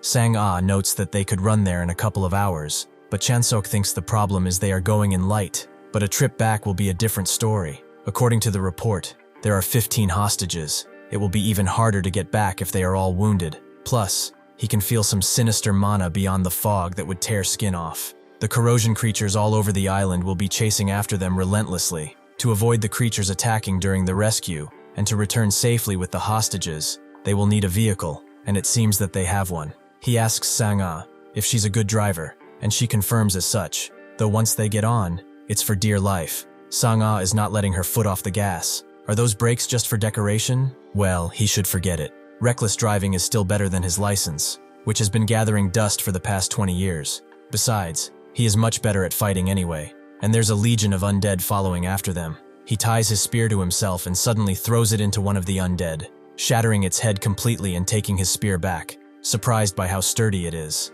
Suddenly, from the left, a bunch of undead are bearing down on them, and Chanseok tells Sang-ah as such. Immediately, she swerves that shit around and puts it on 2 wheels, blindsiding the undead. Immediately, she begins laughing, telling them to roll on the pavement like mats. Chanseok wonders if he really should have driven. Eventually, they find a path heading to the shrine, and they continue driving on it. They have to get inside. Sang-ah wonders what they will do about the monsters behind them, but Chanseok tells her not to worry, as he will handle them. With that, Sang-ah jumps out of the car, and Chanseok, since these bastards won't stop following them, unleashes the paradox flame all over, burning away the surface of the stairs, not allowing anyone to climb anymore. Sure enough, Sang-ah finds a bunch of people tied up to a post, and she comes closer, introducing herself as a hunter from the Hunter Association. They are safe now. Suddenly, the man she spoke to begins to panic and scream, confusing Sang-ah. As they are not here to capture them, They came here to save them. However, the man was just trying to tell her to run away as fast as possible. Suddenly, a samurai-looking monster appears behind her, but before he can strike, Chanseok blocks his sword. He tells Sang-ah to get the survivors in the car, as he will be handling this bastard. The samurai begins to try and cut him again and again, before clashing his blade once more into Chanseok's spear, pushing him further before he can unleash another one of these strikes. He is suddenly hit from the side by the car, and Sang-ah screams at him to die. She completely pummels him into a nearby wall, and Chanseok comes closer, noting that when they get back, he doesn't want her anywhere near the steering wheel. Sang-ah just tells him to get inside, and as they drive away, Chanseok asks about the hostages, who are all on board. Suddenly though, Sang-ah sees something in the front, a bunch of the undead. It seems that they didn't get rid of all of them just yet, and that thing must be still alive even after getting hit by a car. He asks Sang-ah for her sword, but she doesn't want to, as asking a swordsman for their sword is a huge insult. Chanseok asks her to choose between a swordsman and the people's lives. She knows perfectly well which one is more important, right? With reluctance, Sang-ah throws her blade upwards, and Chanseok catches it, noting that he didn't expect to use this so soon. A few days ago, inside the Gyeongdong-do Grade 3 corrosion rift, he found an item, a glove, and it's not just an ordinary one. It is gathering mana from the atmosphere. Judging by its response, it's likely just basic equipment meant to supply one's own mana, but to him, something like this is much more than that. Taking into consideration the maximum mana storage capacity of this glove type, he has about 5 minutes. During those 5 minutes, he can become strong enough to even rival Seun. As the glove activates, he unleashes a bunch of strikes all over, killing the incoming zombies with little effort. Even Sang-ah is surprised at how fast he cleared the path. Chanseok tells her to drive and head to the port without looking back. As they get to the Hadakatsu port, the car is in an even rougher shape, and Chanseok notes that he thought he just had to get past those guys, but they just keep popping up. Sang-ah explains that the car is at its limit too. They should just get out and handle it. Chanseok tells her to drive, and before she can complain, they suddenly hit a barrier, and the undead can't get through it. Sang-ah is surprised that these guys who were chasing them like hell a moment ago just got blocked by something. Could it be because of this thing? Earlier, Chanseok drew it and explained it was a protective formation geometry. Simply put, it's a drawing method that repels monsters. Sang-ah wanted to know where he learned it from, but even if he did tell her, she wouldn't be able to learn it well. It's because he learned it in another world. Chanseok is pleased at how good he is. His skills are getting better and better, it seems. Sang-ah asks if this geometry method thing can repel any monsters, and Chanseok wished it could, but it doesn't work on actual ones. The samurai comes inside, muttering something about sacrificing and protecting no matter what. Suddenly, Sang-ah, with her keen eyes, can feel a line drawn at her throat, knowing that this is where the attack will definitely hit.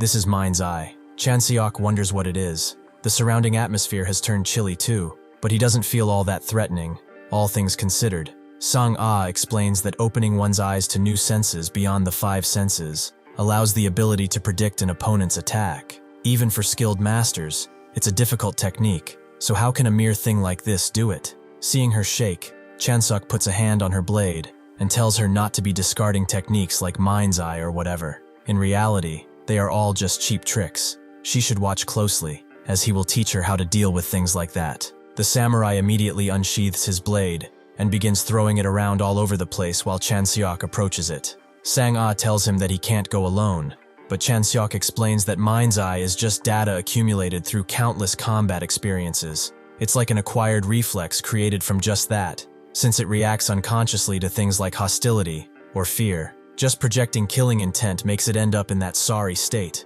Naturally, there are not many guys who can do that, though things like Mind's Eye, Heart Sword, State of Selflessness, the union of man and sword, the myriad of streams returning to the origin.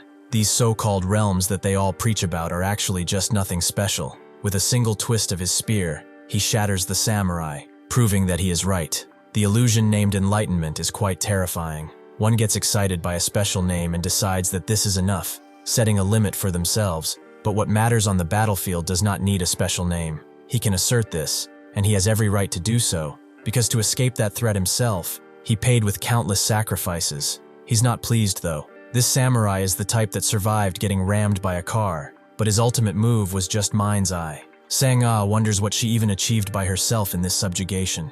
While she kept telling herself this was her best, Chanseok far exceeded the strength she could ever imagine. She can't do this with a half heart like this. For the sake of her goal, she has to push forward. She has a favor to ask of him. She wants him to teach her for real this time. Chanseok wonders if he's not already doing that, but Sang-ah says advice and demonstrations are not enough. She doesn't want just that. She wants to ask for his direct guidance. Compared to him, she is ridiculously weak. That's why she wants to hurry it up even more. Chanseok sees the scar on her shoulder and asks for the reason. She explains that she wants to end Club Shandai with her own hands. The 8 most dangerous corruption rifts in the world are called the Great 8. Among them, Club Shandai is famous for swallowing the Himalayas in a single breath. Chanseok notes that this goal is bigger than necessary just for revenge. She confirms as such. She wants revenge for her family. Of course, she is not asking to do it for free. She hands him a card of the KY Group with a market capitalization of 257 trillion. It's the corporation that her family owns. Chanseok understands she is the daughter of a prominent family. Sang-ah confirms as such and explains that the owner is her grandfather. She gave up on the succession competition. Chanseok thinks that if she actually achieves something as a hunter, she might get swept up in the succession battle anyway. She probably didn't give him this card just to look at it, right? So what exactly does she want? She explains that she wants to be the best. In return, she will hand him elixirs, things that are hard to get, not released through general distribution channels. He wants to become stronger than he is now, just like her. With the elixir she can provide, he will be able to reach the realm he desires. She wouldn't believe him even if he told her that the realm he wants to reach he's already reached a long time ago. The reason he needs to become stronger is solely to return the world to the way it was before. He shakes hands with her, noting that he doesn't need things like that for now. More importantly, they should move the car to the medical center already. After they deposit everyone, they ask the doctors how long the recovery is going to take. The main doctor there explains that there are a total of 7 patients, considering their nutritional status.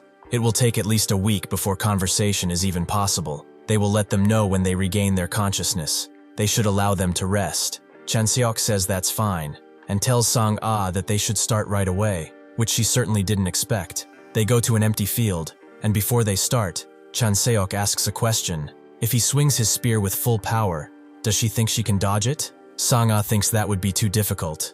They have quite a gap in skill after all, no. Chanseok explains that she can definitely dodge it. If she uses her senses to the absolute limit, it's possible. She should see with her eyes, hear with her ears, smell the scent, and feel it on her skin. If she dominates all of her senses and fights in the realm of consciousness, not unconsciousness, she can definitely do it. Shall they see if she has learned anything? Suddenly, Chanseok disappears before she can even realize it. She wonders where he went, but suddenly Chanseok appears behind her and puts his spear at her neck. That was far too slow. Senses come first, then thoughts.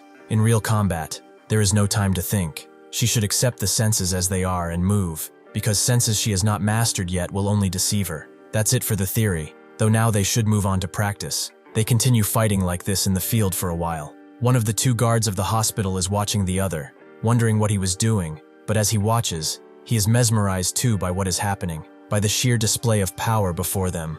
Chanseok continues pushing Sang-ah again and again, who manages to hold her line for a bit, but Chanseok swipes his spear in one sweeping motion, making her flinch, and then prepares a mighty strike, which she knows she cannot dodge. Suddenly though, one of the guards grabs their attention, noting that one of the survivors just woke up. They should go together. Chanseok is glad to hear that, since it seems Sang-ah has also learned to block somewhat well. They will end the first training session here and go inside. With that, they both go to the man who has just woken up and explain that, unless he was hallucinating or something, a truck came to the place where he was held captive, and people got out of it. Sang-ah wonders if they were other hostages, but the man denies it. They were too calm to be captives, and furthermore, the monsters were not hostile to them at all. In fact, it looked like the monsters were helping them. They picked out a few hostages and moved them to the truck. Chanseok found it strange that there were only 7 hostages out of the 15, so that was the reason then. The fortunate thing is that there was one person who escaped from that place,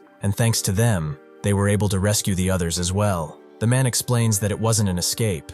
Those people let them go on purpose. Sang-ah is surprised, but Chanseok isn't, so that's what it was after all. It's strange that a mere civilian broke through and escaped a place that 2 skilled hunters barely managed to enter. Unless someone had let them go, Chanseok would change careers right now. She asks if that means coming here was a trap in itself, but what on earth could they be trying to do? Chanseok is becoming increasingly annoyed. How dare they pull such a cheap trick? The sheer audacity of them. She wonders why he is so angry. Is it because they underestimated him? Or is it because they used human lives to set a trap? Chanseok asks the men if he can give out any more details, and he explains that he saw a cat. On the waist of the person who got out of the truck, there was a cat mascot. He was sure of it. After they get out of the hospital, Chanseok notes that the airport mascot is a cat. How did she even figure it out? Sang-ah wonders if his smartphone is just for decoration, and Chanseok notes that she wouldn't know since she is so rich. But commoners get hit with a bill bomb if they press the internet button.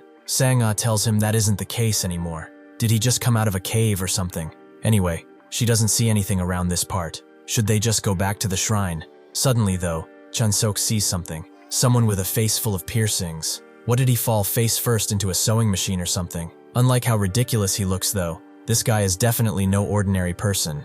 The man with the piercings introduces himself as Kim Ji-hyun. He is the one who brought them all here alive. Chanseok asks what he means by that. Ji-hyun shows them the alternative, throwing someone directly into a dark portal that goes directly to the corrosion zone. Sang-ah guesses as such, but why would he be throwing people there? They can't get out until the core is destroyed.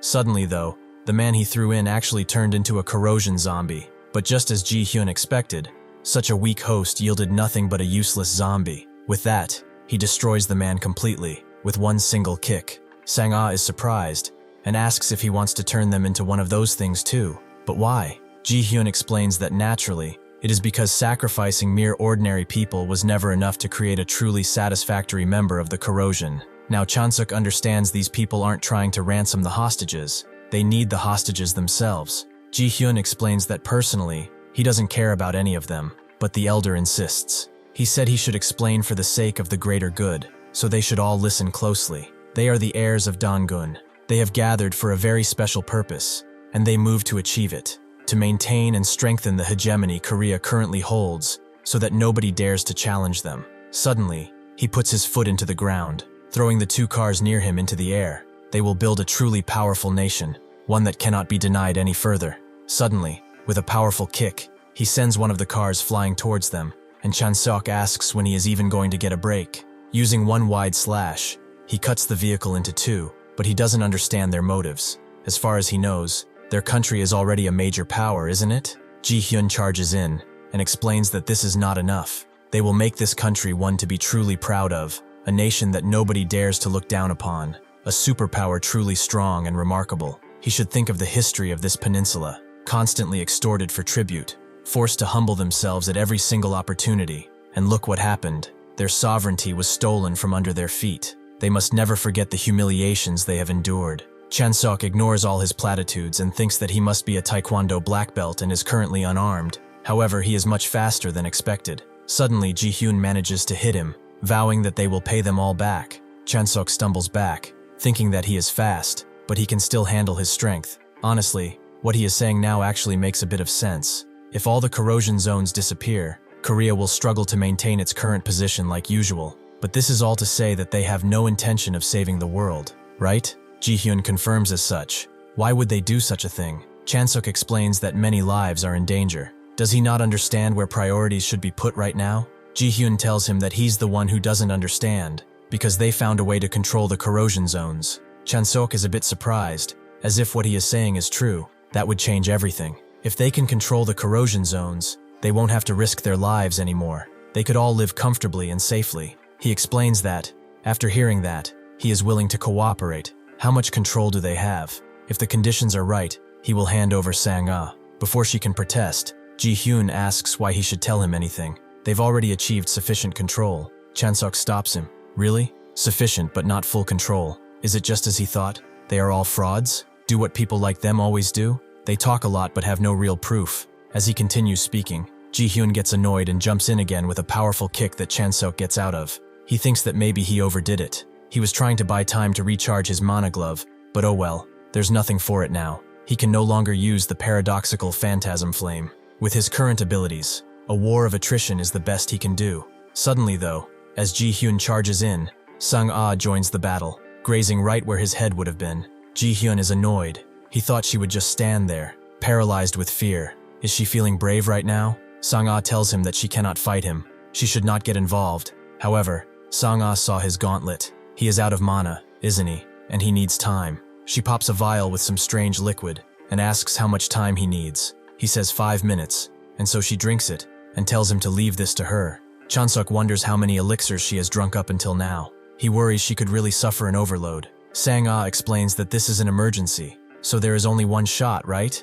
Chanseok agrees. Well, after 5 minutes, he can finish this crap. Sang-ah hopes he doesn't lose. With a thunderous cry from the sky, they begin battling. Sang-ah, using all she knows, stands up against Ji-hyun. He tells her to relax, as he might just kill her by accident if she doesn't, though she unleashes a mighty strike that is as fast as a thunderbolt. She wonders if she got him, and it seems to be the case, but the attack didn't do much, as Ji-hyun jumps to her side and kicks her away. However, she held the line for enough time. Chanseok grabs her and asks if he is ready to die. Ji-hyun feels the increase of mana compared to before. There's no way he could gather mana that quickly, right? Has he been hiding this strength his whole time? Chanseok wonders why he is so surprised. It's the same principle as his piercings, is it not? Ji-hyun asks how he knows about that, but Chanseok notes that only a fool would not notice. He should look around him. The air is filled with purified mana. He's exhausted more than he can handle, so that mana is leaking everywhere. Well, thanks to that, he's restored his mana for paradoxical phantasm flame,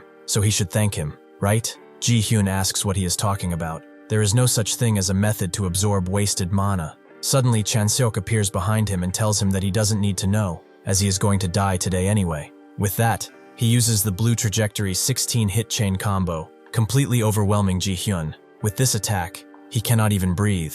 It's not just his lungs that he can't feel, he also can't feel his heartbeat. Chanseok sees that he is trying to maintain his pride, seeing how he is barely standing, using mana even though he has burned away all his muscle strength. He should be falling. He should give up though. However, Ji-hyun summons the strength to ask the captain for help, and suddenly, a mighty strike appears from the sky, which Chanseok can only block and not dodge. He wonders who the hell it is this time, and the captain explains that he was intending to crush his wrist at least, but he pulled out his spear and actually blocked that. He has really good instincts. Chanseok wonders what he is using, traditional Korean archery, in this day and age. Isn't that just a bit too much? However, the energy he feels around him is worthy of being called a captain.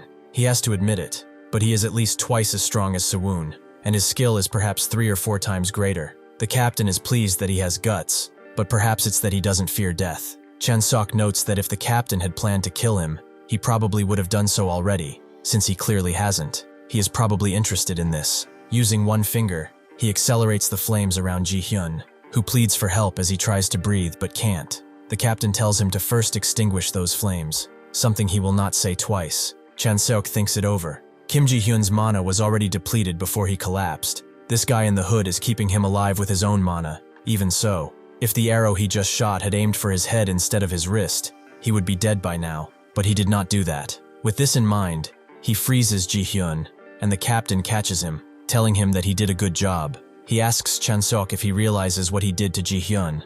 Since he has no muscle strength left, he will spend his youth in a wheelchair with a catheter circulating his blood and mana, but he will be just a vegetable. It is true that he needs to take him in alive, but that does not mean he needs to take him whole. Chanseok tells him to try it, because he would rather drop dead from a heart attack than become his puppet. Seeing him envelop himself in his own flames, the captain explains that until he understands the principle of that flame, he has no choice but to withdraw. He should keep in mind, however, that when the corrosion rift appeared, no one thought the corrosion rifts could ever be controlled. Even so, he succeeded. Someday, Chanseok too will be under his control. That is an inevitability. Chanseok curses his luck. He got entangled with someone with a really nasty temper, it seems. Sang-ah approaches and asks if those guys are after his unique skill. Chanseok confirms as such, although he does not know the reason. Sang-ah thinks they could have just taken him hostage while he was unconscious. Chanseok notes that they might know about her background, but she doesn't understand why terrorists would care for something like that. He tells her to think carefully about what they are doing,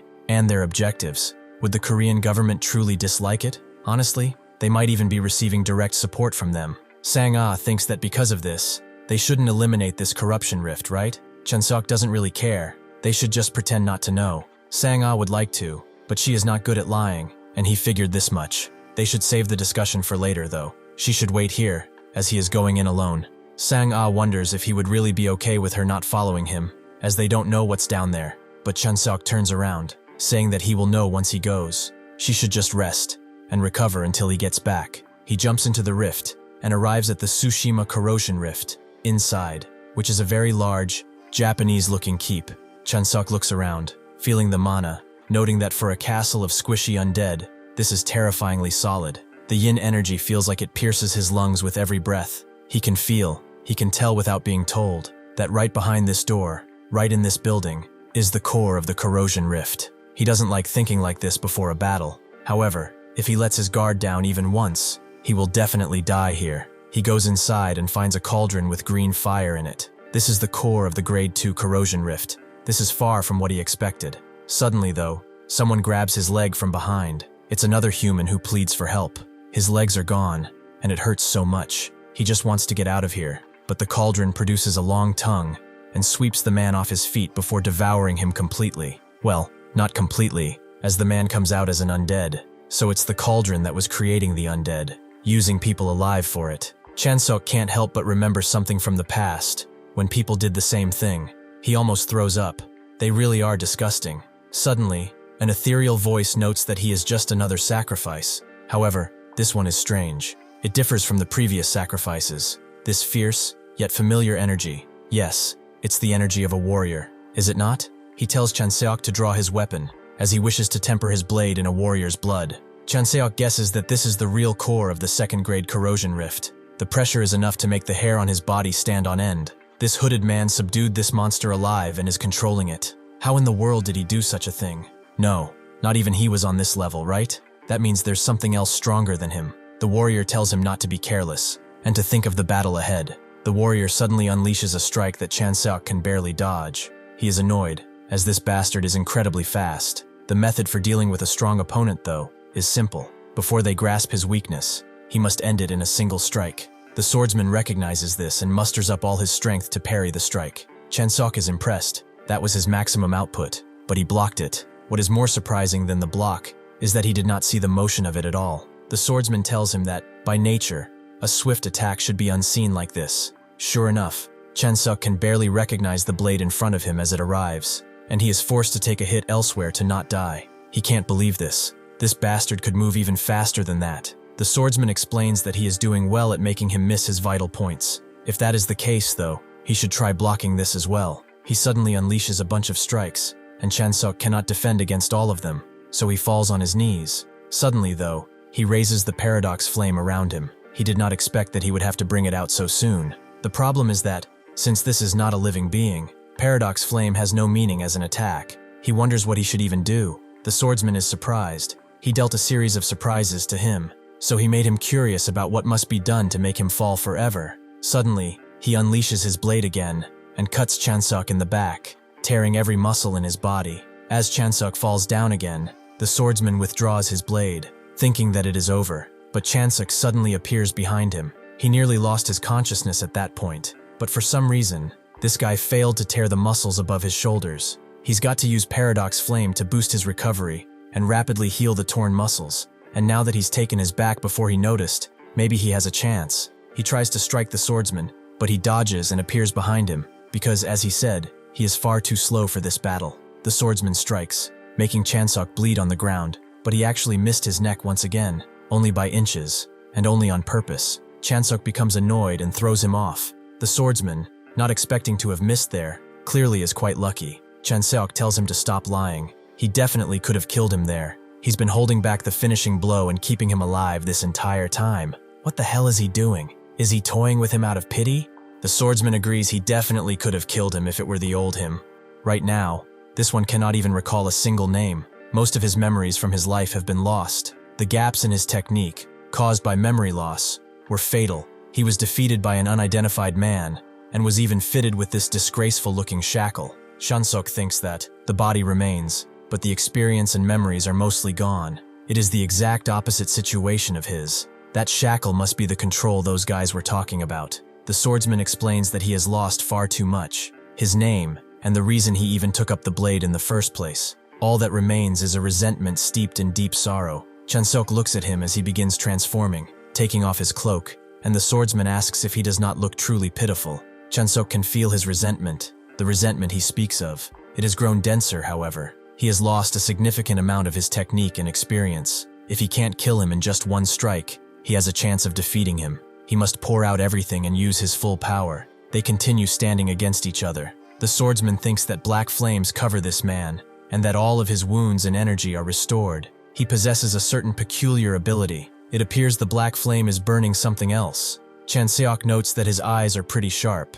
This flame burns concepts. It may appear to possess infinite destructive power to the uninitiated, but that isn't quite the case right now. Just as the conceptual magnitude of the fatigue of an individual differs from the friction of a staircase, the greater the quantity and scope of the concept, the more mana and proficiency it demands. Since larger applications are harder to control, he must be careful not to get swept away by the backlash. When he took down Kim Ji-hyun, for example, he had to be careful not to burn away his own muscle strength as well. Of course, if it were the him from back then, he wouldn't have needed to worry about control in the first place. If the him from another world was a great sword, then the current him is merely a butter knife. He's been using it with minimal risk so far. However, it seems that this is not the time to be picky about that. From now on, he is going to burn away all of this place's durability. The swordsman is surprised by the durability. He doesn't understand what he means. Chanseok waves a dismissive hand. He is done explaining.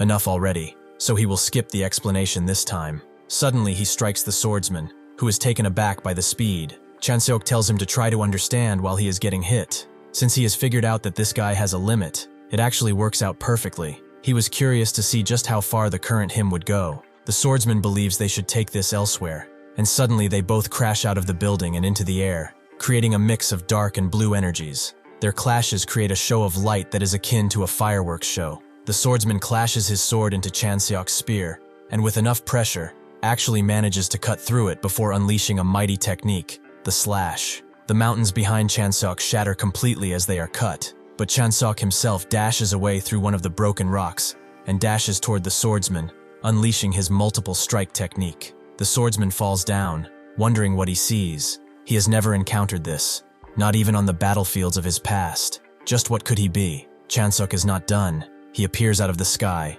and continues his slashes, hitting him again and again and again, until the swordsman completely loses his form and appears as a malevolent spirit. He screams out and rushes toward Chanseok, who does the same, and they begin to slash at each other, hitting each other constantly, but neither wants to give up until one of them falls. They continue clashing, creating an awe-inspiring amount of power right in the middle of the broken mountains. In the past, someone asked him what he would do if he met an opponent he absolutely couldn't defeat. He was just curious after all. How would he handle it? A battle against a warrior equal to himself? He knew this question might not seem interesting to him, but he just wanted to know. Chanseok thought about it. An opponent he absolutely could not defeat. If someone appeared with him, with power equal to his, it would be obvious, right? Between him and that opponent, one of them would not be coming out alive. It seems that this time it was he who has won. The swordsman knows he has been defeated and takes his defeat with honor. This was a really good last battle. Chanseok thinks that one thing is certain though. As expected, he really is the strongest, with the exception of Satoru Gojo, of course. The swordsman slowly dissipates, and out of him comes the reward. Chanseok is glad that it's the same as the other world. He opens the chest and is rewarded with a spear, but it's too short for a spear, right? As he pours some mana into it though, the spear lunges, making itself extremely long, before retracting back. He thinks this will certainly be useful, and he heard previously that drops are based on the number of people who entered the rift, so he only got one. He really should have brought Sang-ah here, and kept her safely tucked away somewhere, just to collect her share of the rewards on top of his own. However, it seems that the swordsman's sword is actually still in one piece. Sang-ah decided to sleep on the ground next to the rift, deciding to wait for Chanseok, but suddenly she's woken up by a sword flying toward her head. She wakes up and asks what the deal with this sword is. She hasn't seen it before. Chanseok explains that he found it on the way here. Judging by the guy who wielded it, it's a fine blade. She should take it. She says that is a really great sword actually, and it's well maintained too. But where could he have even found a sword like this? Is it from the corruption rift? Did he come back okay? Chanseok tells her to forget it. She probably got enough rest while he was gone. Right now he's going to do the same too. Suddenly he faints right in front of her, and Sang-ah expected as much. There is an insurmountable wall between grade 3 and 2. Because of that, when the news of Chanseok's solo clear of grade 2 became public, and the weight of that achievement was on an entirely different level, everyone was speaking about it. He was on billboards too, all wondering who he is. Chanseok also was spammed with messages, and he definitely can't walk outside either, since people know of his location. He met up with a person though. Ja Sujong, from the Secretariat of Embargo Tower, visits him. Chanseok invites her inside, thanking her for covering his hospital biz, but he is surprised, because he has never even heard of Embargo Tower before. Soo-jong explains that they aren't very well known to the general public, mainly because of their primary field. If he experiences any discomfort during his stay, they should let him know at any time. Chanseok is not uncomfortable, but curious about this treatment and hospital room fees, which do not seem cheap at all. So there must be something they want from him, right? They shouldn't waste any time and get straight to the point. Soo-jong agrees, but also wonders if he likes cake. The shield generator is a device that creates a barrier to defend against corrosion creatures. As Chanseok eats some of the cake, he reads the file. Basically, they want to transport a shield generator device that utilizes mana and want to entrust that job to him, right? Soo-jong agrees, although it is just a prototype made in the US. Over time, if successfully mass-produced, it will definitely be able to bring some relief to the areas that hunters can't reach. It is a crucial mission that could potentially change the fate of humanity. Chanseok guesses there's a pretty large-scale request for this, and Soo-jong confirms as such. They are currently checking if other hunters will willingly cooperate as well. It seems that Janabi has agreed to assist them this time. Chanseok is surprised. It appears this is a bigger deal than they thought. Soo-jong explains that they will be transporting the shield generator by train after they part from Vladivostok. Once it arrives in the Netherlands, it will be immediately sent by helicopter to Dover in the UK for a test run. Chanseok wonders why the UK, and she explains that it's because Ristorante, one of the great 80s, is located in Naples, Italy. Its influence reaches everywhere from Europe to North Africa. The only somewhat safe place left is the UK, since it's slightly protected by the area. Europe is currently in a state of anarchy. Governments are failing to function properly, and hunter companies have seized control of areas. These hunter companies, acting like warlords, will be transporting relief supplies at the request of international organizations. Chanseok understands there will be a considerable number of people targeting the train. She asks if he has any experience traveling abroad, and he says that this will be his first time in Europe. This leads Soo-jong to note that they will likely encounter many horrific situations there. Chanseok asks what she means by they, and she explains that for this mission, data collection and analysis are being overseen by Embargo Tower. Personally, she will be dispatched, and she will be one of them. It will be nice to have a familiar face around. Chanseok is surprised that she's speaking like his participation is a given, but he has one condition. He would like Sang-ah to accompany them. He made a promise to her after all, and she's a trustworthy friend. Soo-jong notes that since he trusts her, then they should be the ones asking her to join them, right? Chanseok thanks her for saying that and looks forward to working with them, thinking that he will be able to expand his influence much farther than expected and sooner. Later, a plane arrives on the hospital's roof. To think they would mobilize a helicopter just to pick him up for a civilian mission. It seems solving a grade 2 corrosion rift really is different from a grade 3, isn't it? The chairman agrees. It was the moment his expectations turned into certainty. The association will also do its best to guarantee his activities to the fullest. Chanseok is pleased to hear that, as expected. Proving his skills makes things run far smoother, but he wonders if the chairman knows about those guys. If he does, how would he react? Wouldn't he want this wretched reality that has befallen Earth to end someday? Or would he want it to be maintained? As he enters the plane, he is met with Se-woon, who knows that it's been a while. She explains that rumors about him have spread all around, right? Chanseok knows at this point it would be harder to find someone who doesn't know about him. Chanseok also wonders why they are heading to a military base out of all places, and she explains that it's because the South Korean military is also planning to participate in the request for the Embargo Tower. Chanseok agrees that finding a country that isn't interested in the shield generator would be rare. If it succeeds, it would mean their influence is reduced. The hunters for national defense would decrease. However, from South Korea's perspective, he doesn't know, and he doesn't think they would like that very much. He asks if she knows anything about the organization called the Heirs of Dangun. She notes that if he means those ultra-nationalist terrorist groups, then yes, she knows them. Honestly, she is more surprised that he knows about them. Chanseok explains that he ran into them while handling that mission on Tsutsushima Island, and she explains that they are composed entirely of Koreans. They have been showing up all over the place when hunters are in the middle of cleaning a corruption rift, their specialty suddenly popping up and interfering. Chanseok understands the gist of it, and it's not like he doesn't understand why they think that. Suddenly, Se-woon becomes sorrowful and throws him another candy. She asks if he has never been out of the country before, confusing him, as everyone keeps asking him the same thing. He explains that this is his first time traveling so far, and now she understands why he would think that way. But this mission will probably make him realize a bunch of things. After they arrive at the military base, the chief notes that it's about time to begin the briefing. They should all refer to the provided documents as they proceed, as he will be giving them a brief overview of the operation. This is Chief Supervisor Ahun Seo. He explains that a train convoy under their protection consists of 80 cars in total. 65 of those are designated for cargo and essential supplies. The remaining 15 cars will serve as living quarters for the personnel, ensuring the well-being of the hunters and South Korean military forces on this mission. Chanseok thinks that Siwoon will be granted exclusive use of an entire car. VIP hunters really do get treated differently, right? The chief also explains one more thing. Embargo Tower has entrusted the protection of the car, housing the shield generator to a specific group of hunters, including Monkey LLC. However, considering the length of the route and the inevitable fatigue it will cause, should they not share guard duties with other units, including the military? Siwoon explains that it is not an option. He must understand that, since Monkey LLC is managing the shield generator directly, many factions will be targeting it. For that reason, absolutely no one outside of Monkey LLC is permitted near the generator's location.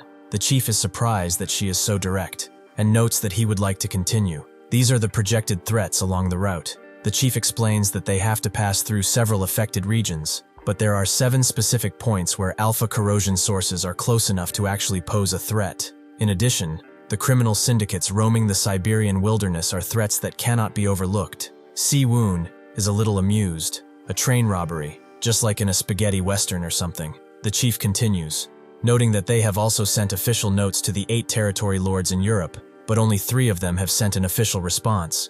Chanseok gets what this means. The rest of them should be considered hostile. Because of this, people begin to speak, wondering how many enemies they will face during this 2-week mission. They have corrosion entities, bandit gangs, and even territory warlords. Is something like this even possible? Honestly, they should assume it's not. Siwoon tells everyone not to worry, as she will ensure that the train reaches its destination safely, no matter what happens. On the day of the operation, in Vladivostok Station, everyone gathers, and they all go to their assigned cars, boarding the train immediately. Naturally, Chanseok is there too, mad that he has to walk so far to the first-class cars. As he walks though, he also spots Sangha, who is surprisingly early. She notes that after this mission is over, she will give him the medical potion that she promised. Chanseok wonders where she's been hiding, as he hasn't seen her as of late. She explains that he's sitting comfortably in a first-class car, so how could he see someone as awful as her? She didn't see Seyun on her way here either, so they are just a triangle of special treatment, aren't they? Suddenly, Sujong appears too. Seeing Sangha in person, Sujong thinks she really gives off an incredibly intimidating aura. Chanseok is quite early as well though. Has he taken a look around the train yet? Chanseok explains that he just got here anyway. It looks like Embargo Tower is really going all out for something like this, as what they will be protecting is a literal fortress on tracks, seemingly impenetrable. Won't all of this armor just make them stand out and invite even greater danger? Sujong denies this. Even if it attracts attention, it's much safer because the cars are plated with depleted uranium, like military vehicles. Chanseok understands and thinks that, since they have Siwoon with them, it's hard to imagine something like this failing. Well, he kinda spoke too soon, as they are immediately attacked by monsters. One of the hunters demands backup at car 57. Chanseok immediately rushes in, thinking that they haven't even been moving for 10 minutes, and the corrosion entities are already swarming all over. There really is no end to them. This would be a lot easier if Siwoon helped, but whatever. The train's Siberian railway is currently damaged, so to ensure the train can keep moving, they are forced to repair the tracks on the fly. However, the personnel responsible for such repairs cannot fend off the corrosion entities on their own. Therefore, a hunter must be stationed with them for protection at all times, and ironically, Siwoon was assigned that role. She is the strongest hunter they have here, yet she is stuck in one spot and forbidden from fighting. If he were the commander of this operation, he'd shoot whoever came up with that moronic plan. He proves his point by cutting down a few more dozen that appeared, making himself think he really should have kept his mouth shut. This will be a really long trip. Somewhere else, a Russian man is carrying a mighty-looking beast which he has presumably killed. He sees someone and asks, "What's happening over here?" It's that asshole Lila again. Suddenly, the beast he had presumed dead wakes up and immediately tries to rip his head off, but the man doesn't even flinch and uses his hand cannon to blast it apart. After blasting it apart, Ha-yun talks to the men, noting that Nikolai always does crazy things, appearing out of nowhere. This is Lee Ha-yun.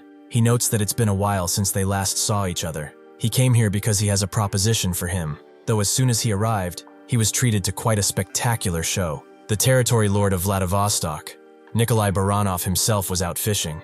Nikolai calls him a bastard. He caught that creature and knocked it out on purpose to have as dinner, but Ha-yun went and woke it up. Ha-yun notes that he'd better clean up the blood first, but wonders, do people in Russia really eat creatures like this? Nikolai notes that they have many food sources in Korea, which makes them a bit arrogant. So what is this job he has for him? Just so he knows, he is really not short on cash, but Ha-yun is sure he will find this rather interesting. There is a train departing from Vladivostok that is expected to pass through this area. It should be here within the next day or two. Nikolai tells him to stop with the jokes. Does he not know the Siberian Railway was destroyed a long time ago? Ha-yun explains that among those who have awakened their mana circuits, there are some who can perform repairs as long as they have the materials. Nikolai is surprised, making repairs on the go. He has not thought of that, but what are they transporting? Ha-yun doesn't say. What should interest him is who is guarding it. It's the candy lady from Monkey LLC. Nikolai is surprised by this, and asks if he already knew she was coming. Does that mean he has prepared for it? Ha-yun agrees, and Nikolai gets quite amused, robbing a train guarded by none other than Se-yun. This sure sounds like fun. Ha-yun doesn't think of it as a robbery, as Monkey LLC's contract is to protect a specific car on that train. So Nikolai asks what it is. He just has to blow it to pieces, right? Ha-yun says it's not that either, thinking that he really is some lowly piece of trash. He will have to board the train and connect this terminal device to the machine stored inside. After he does what he asks, he can go ahead and destroy anything he wants. Nikolai accepts. In fact, this really is excellent. Not just the cars. Nikolai is going to slaughter every hunter on that train, right in front of Si-woon's eyes, as Nikolai has a score to settle with her. Chanseok continues fighting, expertly killing any creature that comes their way, and the other hunters are surprised. That guy is a rookie who just became a hunter. He probably slaughtered 100 creatures by himself. He is more of a monster than they all are. Chanseok puts his spear down, thinking that this just about covers it anyway. They've barely started, and these guys are already battered. How useless are they? He should just assume he is fighting alone at this point. However, Sang-ah tells them to get up, as the mission is not yet over, and they cannot let their guard down. Chanseok laughs, and tells her to stop showing off, but as expected, she is the only useful one here. Suddenly he hears a rumble, wondering if there's an avalanche somewhere. They all get a message from the control room noting that they have spotted an obstacle on the tracks, but they are proceeding as normal. Si-woon also intervenes, and tells them to stop the train now. They are about to get hit by an enemy. Sure enough, just as she says this, a powerful blast rushes toward the train at incredible speeds, but she immediately dashes over and parries the strike away, deflecting it like a burst of light. This was the signal for the bandits to attack, and Sang-ah wonders who these guys are. How did they even get here? Chanseok tells her to calm down. Didn't she read the briefing? There's only one group near Khabarovsk who would pull something like this. It's Nikolai's armed gang. Naturally, Se-woon wonders if they've been waiting for them like this, and suddenly, a bunch of talismans are thrown her way, which immediately connect and let out a dark rippling blast from the sky. Sang-ah notices and calls Se-woon, asking if something is wrong, and sure enough, it is. As Se-woon has been sealed, the chief taps into the communicators and grabs the attention of all hunters. They are currently under attack from the side of the train. Se-woon is currently unable to fight. The enemy numbers are estimated to be at least 500. That is 10 times their current fighting force. Since their commander is out, they will have to defend the train and fight them all off. Chanseok tells Sang-ah to follow after him, and the hunters wonder how crazy he must be. Did he just jump into fight? They are 50 against 500, but well, they can't just let the rookies go in all alone, right? They should finish this while they still can. Si-woon grips her sword tightly, thinking that she will return to the front lines as quickly as possible, but Ha-yun suddenly notes that it will not be as easy as she expects. Si-woon asks if this is his doing, and he confirms as such. He introduces himself as one of the descendants of Dangun. By the way, he saw that she was from the Prince Yang branch, so doing the math, one can see that he is her distant nephew. It is quite wonderful to run into family in such a foreign land. Without waiting for an answer, Si-woon smashes her blade into the shield, but it actually breaks. Ha-yun waves a dismissive hand, as it is not a seal that will break that easily. She is better off surrendering now, he says, as though a broken sword would stop her. Si-woon wonders why he is making such a fuss over a single broken sword, and rolls one of her rings, making Ha-yun scoff. He can't believe she brought that with her. Si-woon is surprised he recognizes something like this. This is the Mirror Ring, an artifact Si-woon obtained after eliminating a Grade 1 corrosion core. It can register exactly one piece of equipment, and the moment that registered item breaks, It's duplicated and placed right back into the owner's hand. Ha-yun is displeased that she is so brutish as to have planned to smash it until it broke. Si-woon snaps bluntly that if he keeps talking like that, he really won't be popular with the ladies in the afterlife. Chanseok and the others face the horde, and Nikolai asks if they can really fight back with those pitiful numbers. He decides who makes it out of here alive, so they should drop their weapons and surrender, as they just might spare all of them. Chanseok asks if this is Nikolai.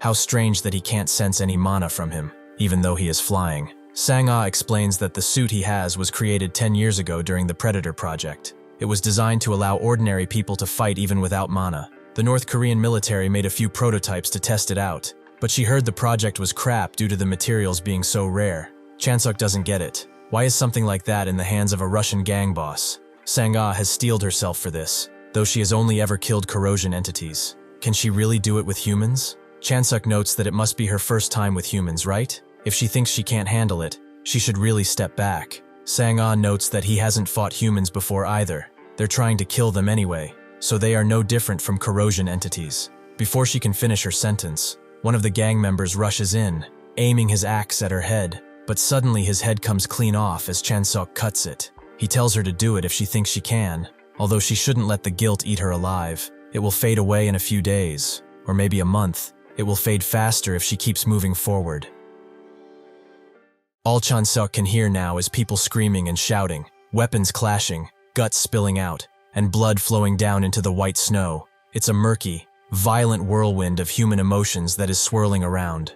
The art of war. It is truly disgusting, especially since a piece of trash like himself is feeling right at home here. He looks around and sees that, as expected, they have the upper hand in skill, but they are severely outnumbered. They're being pushed back by their momentum. There is only one way to turn the tide, and that is to take down the enemy commander, Nikolai. Nikolai recognizes him, claiming that he is the rookie from Korea, right? Chanseok is surprised that Russian thugs know who he is. Word travels fast these days. Suddenly, though, he charges in, with Chanseok barely able to stop his heated blade. Nikolai now believes that he isn't that special with his reaction time. Is Korea really this lacking in talent for him to be so easily handled? Chanseok thinks that this guy is fast and strong too. His suit is also so tough that it won't even scratch easily. He is a pretty tricky opponent. It will not be easy to win.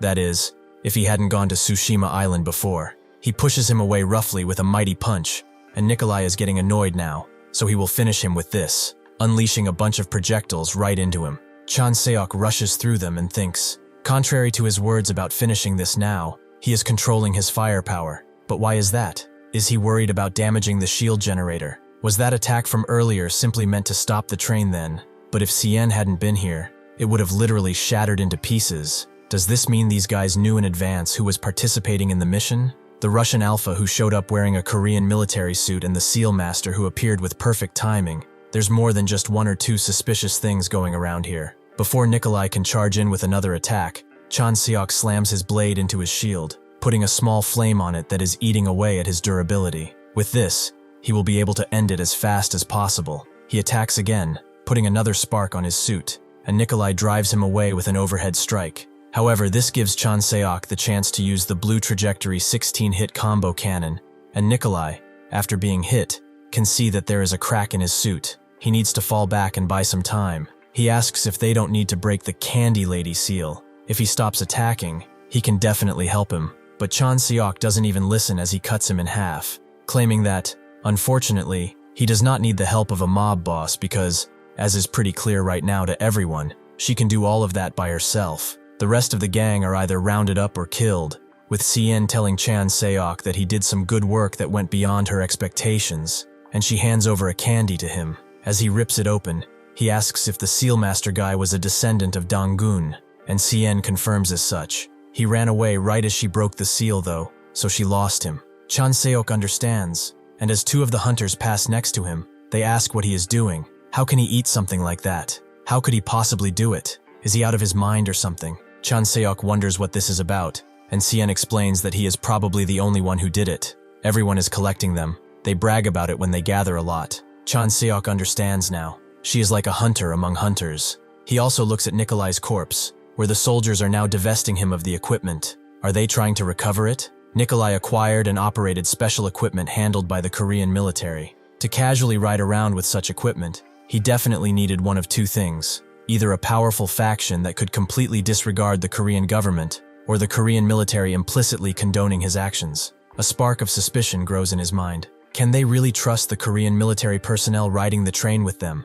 Elsewhere, likely in Korea, Hyun returns, his feet wobbly, his expression shaky, as he has used too much mana on the seal. The captain sees him, claiming that he worked hard, and Hyun says otherwise, as he has failed. The captain says it was only a small failure. It is inevitable to trip while walking and looking so far ahead. Since when did Korean people cower like mice over a single failure? He should forget about today and focus on recovering for tomorrow. Hyun thanks him, and the captain tells him not to lose his pride. As he descends in an elevator, he thinks that he did not expect his subordinates to be defeated one by one. It feels like his heart is being torn apart. If only he had figured out that mana pattern of that Chanseok, he would have killed him right there and then. He makes his way to the 3rd floor and goes to a monitoring room. It seems like it is with one Dr. Ga-eun Woo, who looks like your average internet nerd.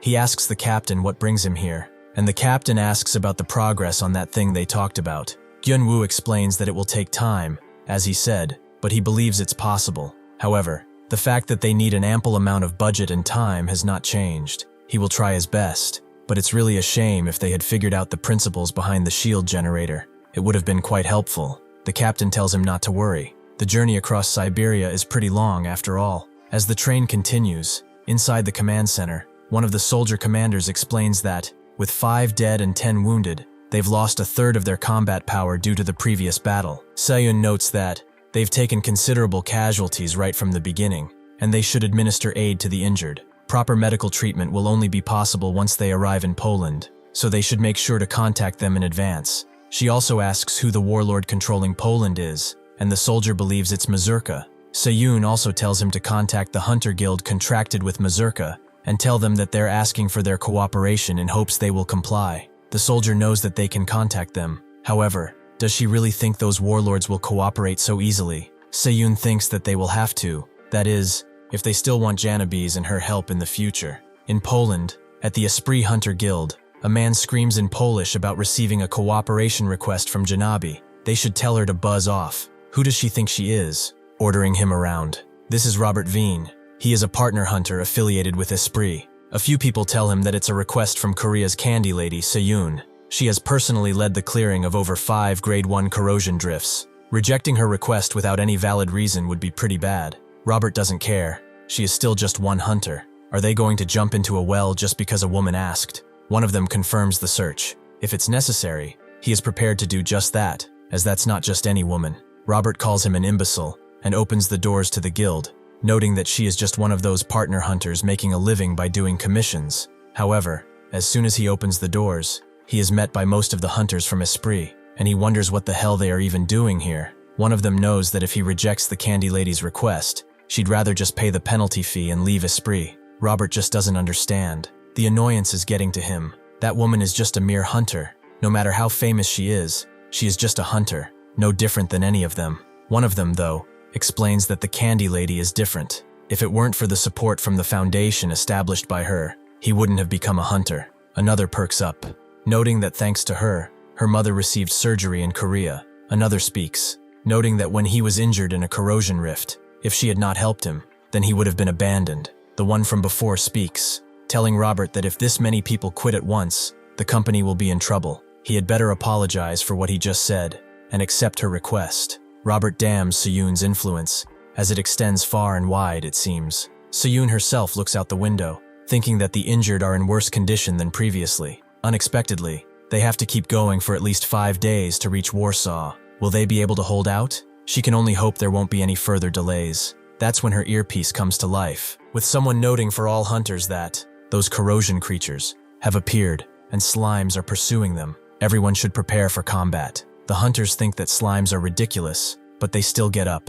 and Seyun wonders why slimes are even here. Could it be that? She mutters curses under her breath and tells everyone to stay calm and get ready. Chanseok gets up too and asks what a slime is. Seyun explains that it's a corrosion creature from a Grade 1 corrosion rift. It's located in Bratsk, a city named the Refrigerator. Isn't Bratsk over 600 kilometers from here? Then how are they within the line of sight of those creatures? Seyun climbs on top of the train and knows that the corrosion zone must have expanded in the meantime, but dealing with corrosion creatures in this state will be pretty difficult. Chanseok, with Sang-ah, climbs up too, with Chanseok wondering if they're really that dangerous, and Sayun confirms as such. Their body temperature is similar to that of liquid nitrogen. If one touches them freely, their equipment will freeze and shatter. What's even more terrifying is what he sees now. The hunters try to shoot at them with a bunch of arrows, but as he can see, some of them possess mana resistance. Chanseok understands, so mana attacks won't work, since normal arrows have no effect on corrosion creatures. Essentially, there is no way to deal damage either. The hunters think that at this rate, they will overtake the train before they leave the corrosion zone. If that happens, the mission is a failure, so they can't really lose here. Chanseok looks at the situation for a bit, and then calls a hunter from the front row, asking if he minds if he gives shooting the bow a try. The hunter gives it to him, and explains that he just needs to gather mana at the tip of the arrow, and trace the mana trajectory of the arm and bow. Chanseok knows that he will just try whatever, and Sayun watches as he prepares a black arrow that is flaming. If attacks don't work because of its mana resistance, he just needs to burn it, right? It's mana resistance, that is. He shoots the arrow, and it flies off the slime's mana resistance shield, but the flame is still stuck, and the mana resistance spell swiftly breaks. Chanseok thinks that it would be easier if he covered the entire field next to the train with Paradox Flame. However, he is not confident he can control it, so it can't really be helped. He hands the bow back, noting that once the black flames die down a bit, they can attack then. It's just kind of how his ability works. Sayun just lets out a surprised laugh. It's that ability from back then. Is it a unique skill that can erase formless concepts? This guy really is unfathomable. Anyway, if his mana resistance is broken, then she can move in. She unleashes a strike on the helpless slime, cutting it in two. It's two parts that fall on the ground, and she asks how many are left. One of the hunters tells her that it's just one guy ahead. It is approaching the train too, and it is right above them. At this rate, they will be crushed to death. Sayun's mind begins to reel with calculations. They might be able to cut it, sure, but it's way too big. Their equipment will be destroyed, and they'll be crushed while trying to repair it. Is there no way? The only move that will let them all survive is something else entirely. Chanseok ties a knife to his hand and thinks that a little extreme cold and overwhelming power, coming from its sheer size, are what make these things dangerous. Common sense would say that defeating a monster like that is pretty difficult. However, the answer is surprisingly simple. If it's power or whatever, it's all over once it's turned into dust. He lets his spear fly, and it completely goes through the slime, making it seem like a ring. This was an overwhelming sight that made the impossible possible. It was only for a brief moment, but everyone present felt it. Perhaps if Chanseok is right here, he might just be able to save this entire world. He also tells Sayun that he likes cola-flavored candy. For next time, the train continues, and under Sayun's command, it fends off the corrosion creature's attacks and steadily moved its way toward Poland. The group is gathered again, with the soldier noting that to treat the wounded and distribute the relief supplies allocated to this region, they will be stopping in Warsaw for 3 days. The Mazurka warlord and the hunter company contracted with them have promised to cooperate. Sayun is pleased. That's one thing less to worry about. But what about transport cooperation? Have they heard back from any warlord other than Mazurka? The soldier denies it. The other warlords still have not given an answer. Sayun thinks it can't be helped and to keep trying to contact them. They're scheduled to stay in Warsaw for a few days anyway. After arriving at a central station in Warsaw, Chanseok looks around. He heard Poland was one of the better off countries. So what the hell is going on here? The train station is littered with corpses, and moreover, there are barely any traces of vegetation left. Did they eat the edible ones, and use the inedible ones for heating or something? Sayun and the others don't seem to be fazed at all either. Is this considered normal here? Suddenly, a Polish man who can speak Korean comes to him, introducing himself as Warrant Officer Joseph Polansky of Mazurka. He wants to show him to his lodging. As he's taken in a black car to his lodging on a pretty bad road, Chanseok thinks that seeing everyone move separately, it looks like lodgings are assigned based on rank. Joseph notes that he said he is a freelance hunter, right? He will be direct with him, since he has no ties to Korea. What does he think about working in Poland long term?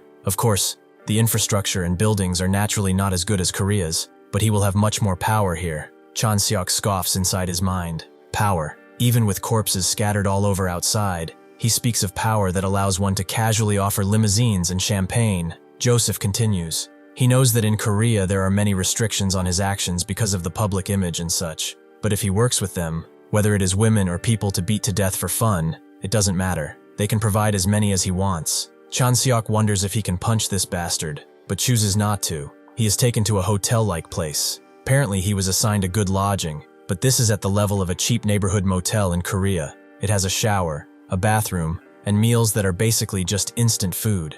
As he picks up one of the instant meals, a woman's voice knocks at his door. It's Soo Jung, who notes that it's nothing much, although she is a bit sheepish about it. After getting into the shower, she apologizes again. The bathroom in her lodging is shared, and the water is pretty rusty. Chanseok tells her it's fine. What's the point of being acquaintances if they can't do this much? In exchange, he wants to ask her something. These food supplies here, why are they all Korean-made? Soo Jung remains silent for a moment, and then explains that it's because of the Korean government policy. Rare minerals, fossil fuels, grains, meat, fruits, and so on. The policy is to prioritize importing resources produced in each country to Korea. After consuming as much of the important resources as possible domestically, they sell the remaining supplies back to foreign countries. Chanseok notes that it's pretty amazing the other countries are cooperating so willingly, and Soo Jung explains that getting on the Korean government's bad side means they can't expect coordination from hunters. This is a world where farming and mining can't be done without the protection of hunters. To survive, they have no choice but to comply, even if Korea makes outrageous demands. Anyway, since the supplies went from Europe to Korea, and then back to Europe, they end up receiving low-quality goods like canned food that's years old, or low-grade meat and potatoes that are sprouted. Chanseok asks about the condition of the relief supplies. Are they transporting sprouted potatoes too? After a bit, Soo Jung taps out of the bath and explains that the relief supplies being transported by the train are recycled compound powder number 65. It's discarded food waste that has been dried at temperatures of 390 degrees, and then ground up.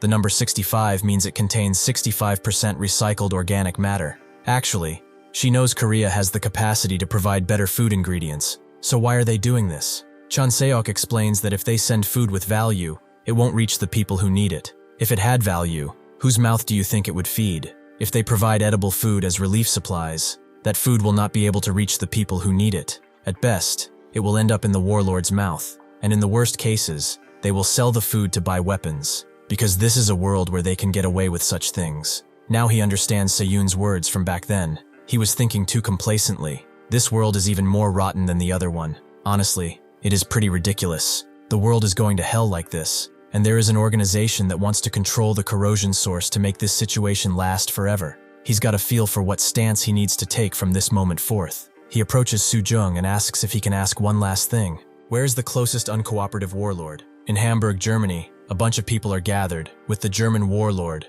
Kaiser Daniel Lewis, asking what the hell is going on. A man explains that there's some Korean guy named Chanseok running wild, demanding to know why they aren't cooperating with the train's operation. Kaiser goes to him and tells him to stop. If he lays another hand on them, he will formally protest to the Korean Hunter Association. Chanseok looks at him, and then punches the guy he was aiming to punch, with Kaiser asking if he really wishes to die. Chanseok drops the man he was punching, and tells them that if they are going to kill, they should do so properly. That is the only way to survive. After all, 3 hours ago, when Chanseok got his answer, he immediately went to the Warsaw Royal Castle and opened the doors of Se-yoon's lodging without much preamble. She immediately hid something behind her back, some sort of paper, noting that she is a bit busy right now, so he should keep it brief and to the point. Chanseok just tells right off the bat that the heirs of Dangun are currently attempting to control the corrosion source. That's what he heard from a member of the heirs of Dangun he encountered on Tsushima Island. She wonders why he is bringing this up just now, but seeing his expression, she guesses that he has made up his mind. Chanseok knows that it seems it would be difficult for him to get along with those guys, and Se-yoon is glad that he made a good decision. She also gets informed that Sang-ah is here to see her. She claims that he and Sang-ah carried out the request together on Tsushima Island, right? It seems that she had a similar thought after coming into the room. Sang-ah explained that it was hard to believe the situation in Warsaw, even after seeing it with her own eyes. Does South Korea not know the situation in other countries? Se-yoon tells her that she knows that can't be true. Sang-ah notes that if she were not a hunter, she probably would have lived her entire life without knowing. She absolutely cannot comprehend this situation. If there is something they can do, Se-yoon tells her that there isn't. It's unfortunate, but it's true their job isn't over here. They already have a mountain of work just with their current requests. They cannot afford to help. The situation is poor, so they should just focus on the task in front of them. Chanseok, however, had something to say regarding that matter. Se-yoon got a bit anxious when she heard him out, but Chanseok told her, honestly, Wouldn't it be fine to just subdue the other warlords with force? However, they can't do that because of public image. As an unaffiliated hunter, he will wield the rod instead. They are going to be staying in Poland for a while, right? He will resolve this and come back. In the meantime, Seyun thought it was pretty extreme, but there is really no other way now. She asked if it was all right if he went by himself, and Chanseok told her he would have it resolved before the relief distribution in Poland was even finished. She should just come and wrap things up in person. Sang-ah noted that she would come with him if he needed her, but Chanseok told her to keep practicing what he taught her, and told Seyun to please request a helicopter for their side. It will take about an hour total, so they will see each other again in Germany. The Kaiser warlords thought that the amount of mana contained within Chanseok's body wasn't that significant. Furthermore, there is a limit to the amount of mana a single person can draw out, so if they utilize their numerical advantage, there is a sufficient chance even against a South Korean A-rank hunter. It was a pretty rational thought born from calculations. However, unfortunately for them, Chanseok was no ordinary hunter. He tells Daniel to decide whether they will resolve this situation through conversation, or if they will fight till the end.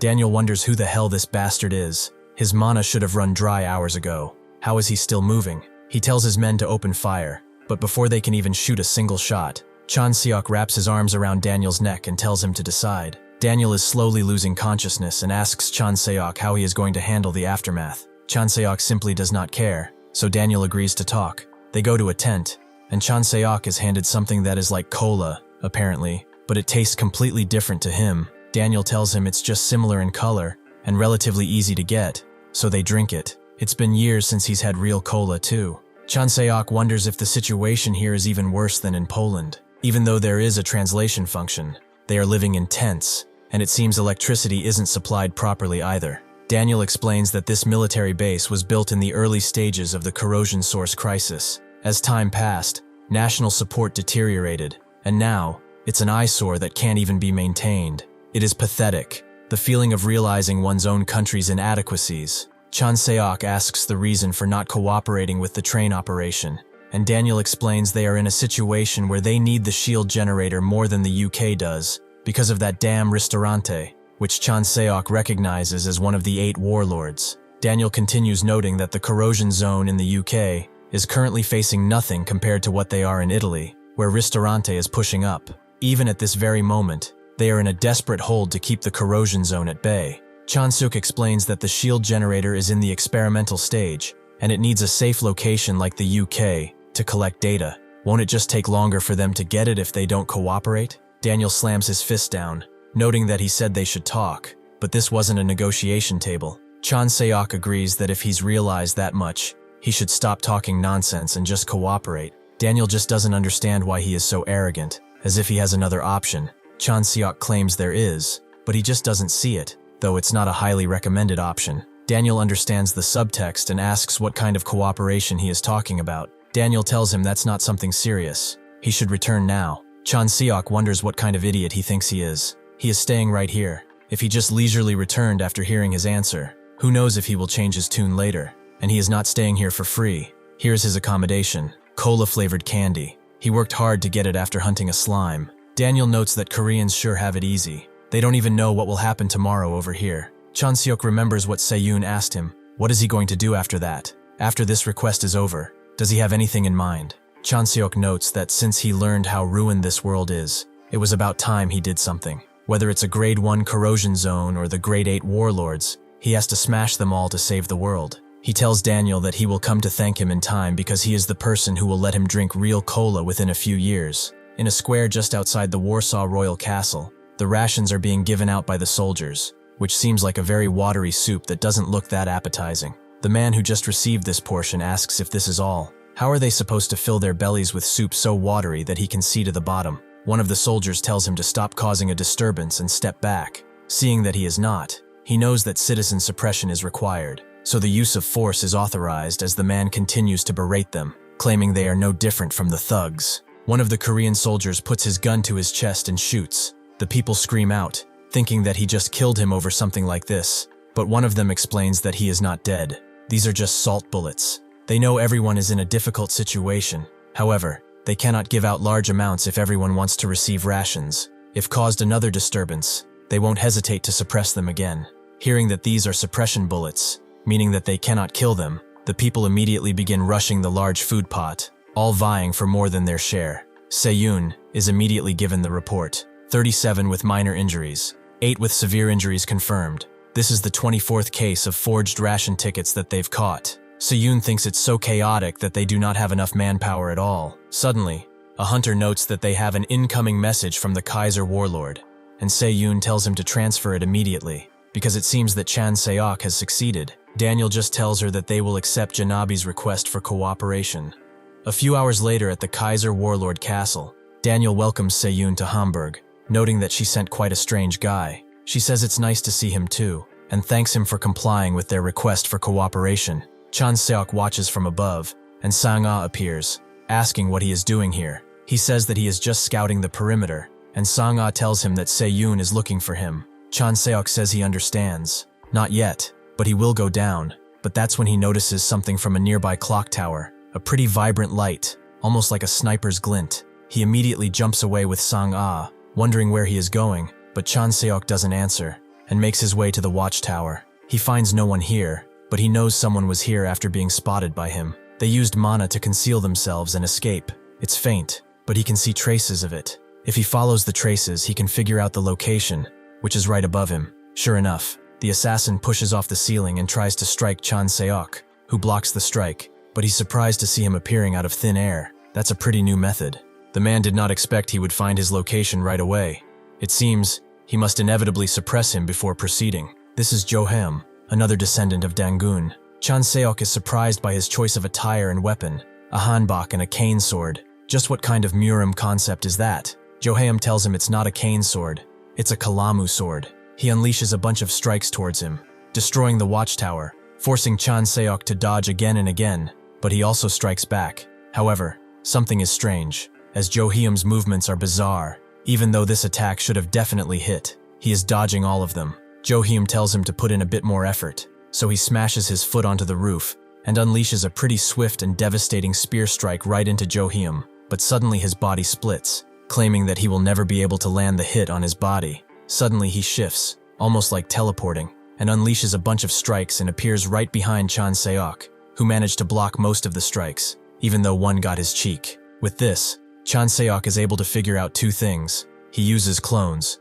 and when the clones emerge, his speed and power increase. And he is dead wrong about him not being able to do anything against this bastard. Chanseok thinks that his speed has increased after his divided clones merge. The speed boost must be an innate ability. The problem is the phasing technique that allows attacks to pass through him. Looking at his demeanor, it seems that his phasing technique has never been countered before, but he's out of luck. Of all people to go up against, he had to face him. In the other world, when he encountered a similar opponent that the others were having difficulties with the same principle of attacks going through them, he explained that they aren't just passing through. They are using mana to display their physical bodies in another place. Skills like this can be activated the exact moment when they are attacked, matching the speed of his strike. Therefore, to match that timing, he just needs to recalibrate his attack speed, and that's exactly what he does, actually hitting Joheim, who crouches down, holding his side. He wonders how something like this is even possible.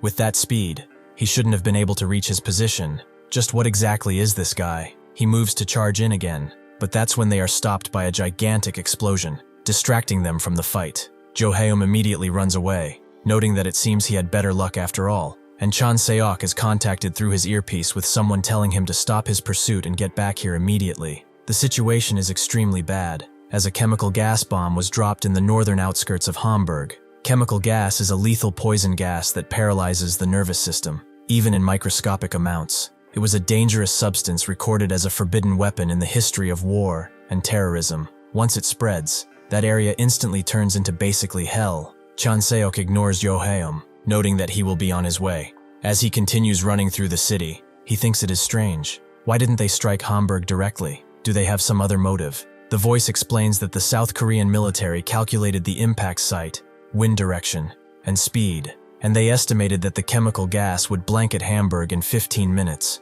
If they don't hurry, the relief supplies will be contaminated by the gas as well, so the train is scheduled to depart for the Netherlands in 5 minutes. Chanseok finds it strange that there are no enemies, but there is actually one, and Se-yoon is holding them off right now. Chanseok has figured out their goal with this. They want to separate Se-yoon from the train, since that would make capturing the train a lot easier. He asks Sang-ah who Seyun is fighting, and she explains that it's an archer, the same one they saw back in Tsushima. Chanseok's expression hardens as this is quite the mess. The captain of the heirs of Dangun unleashes a devastating strike on Seyun, who blocks it, but the captain continues pushing further and further, not letting her rest at all. It's a fight that nobody can really help in. One of the hunters notes that the relief supplies have been fully loaded, so everyone hurries to get on, and with all of the personnel confirmed to be on board, the train begins its departure just as a large explosion happens outside. They wonder who that archer guy is, as it looks like Seyun was actually getting pushed back.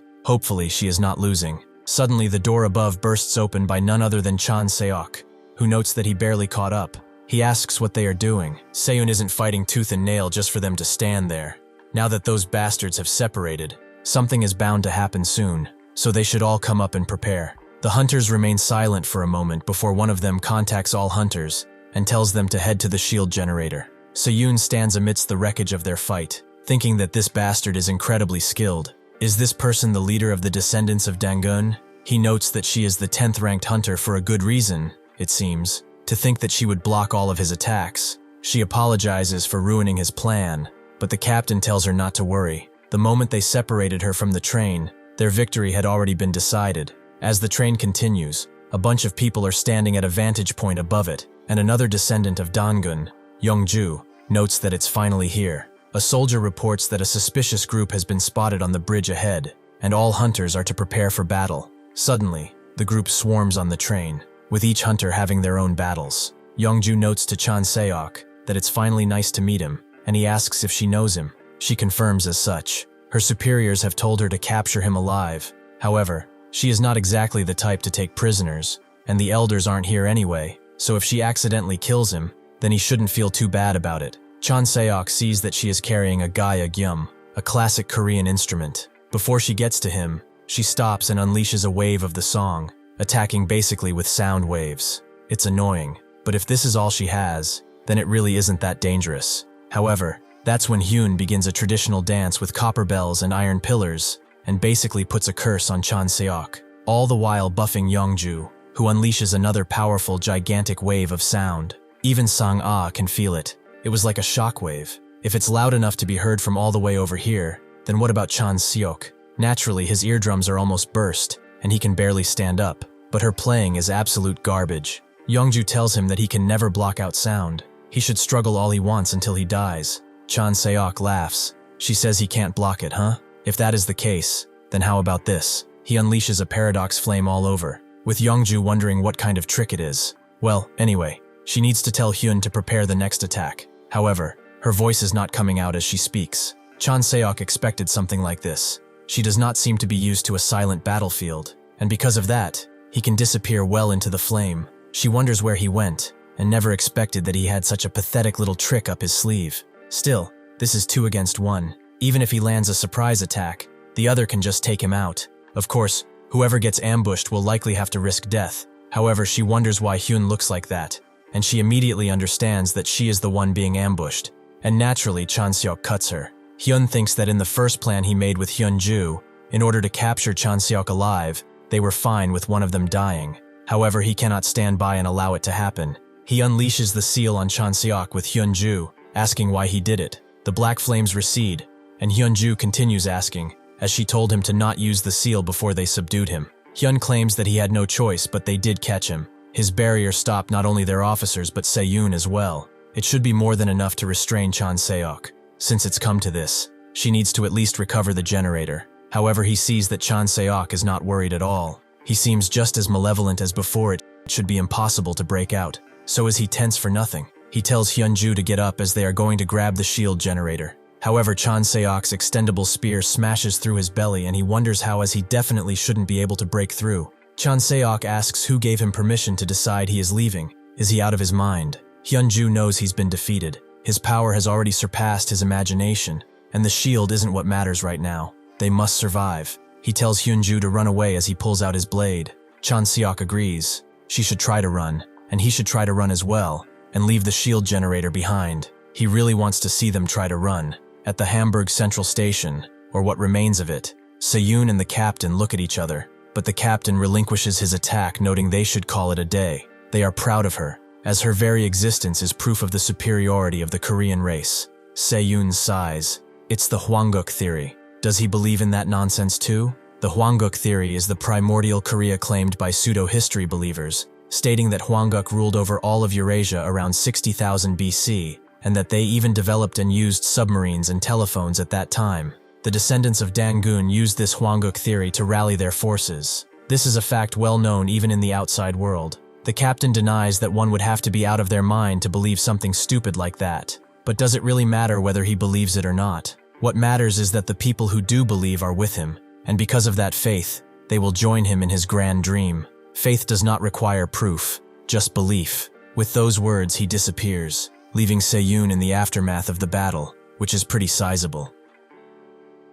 Chanseok thinks about that squint-eyed guy, thinking that if he could rend his own flesh like that with those injuries, he could not have run far, so should he go after him? As a bunch of other opponents charge up behind him, he gets contacted through his earpiece by another hunter, who notes that they have lost contact with Commander Lee Se-on. Therefore, in her absence, the provisional command of the relief train has been transferred to him. Chanseok senses the opponents from behind and immediately charges at them, hitting one of them with an elbow strike before hitting another with a back strike, and then grabbing the sword of the first one he hit and killing the third. He contacts the person who contacted him, noting that by the provisional command vested into him, he orders them to depart the train immediately. The Janabi guys insisted they need to secure Se-on first, but he decided not to stop the train. Considering their future relations, it might be an inefficient choice, but he does not regret it, because what's loaded on the train is none other than relief supplies. After they arrive at one spot, Cheong-suk wonders if Se-on actually died, but then one of the hunters comes around breathless, claiming that Commander Lee Se-on has returned. Chanseok is glad to hear that, although there's no reason for her to die from something like this. He goes to her hospital room and wonders if she's not sulking because they departed first, but she isn't. He did quite well. That is what she gave him provisional command for. After all, Chanseok wonders why that is the first thing she thinks of, and Se-on tells him that she's been reviewing her fight with that archer guy, replaying it in the back of her head again and again, but no matter how much she thinks about it, she just cannot see a path forward. If he had not gone easy on her, she probably would not be walking right now, so what should she do right now? If this is all she amounts to, how is she supposed to defend the country? Chanseok doesn't really have an answer, and Se-on asks how the distribution of relief supplies is going. Chanseok notes that they are proceeding rather smoothly in their own way. Of course, once they finish loading the relief supplies bound for the UK at the port, the shield generator will also be transported, so she should make sure to take it with her. Se-on laughs, noting that by his words he intends to be staying in the UK, and Chanseok tells her that he doubts the descendants of Dangun will give up so easily. Regarding the plan, he will stay in the UK for the time being to improve his skills, and then on the way back to Korea, he will challenge the Grade 1 refrigerator rift, if they pass by Bratsk. Se-on is surprised he made a decision to challenge a Grade 1 rift so easily, and tells him that even her first Grade 1 corrosion rift subjugation was extremely difficult, and even if he handles it alone, it will be quite tough. Chanseok thinks so as well, so he will be taking Sang-ah with him. She has already agreed to go. Se-on calls them both crazy, but then stays silent for a moment and claims that she will be staying too. She should be able to help out as much as she can.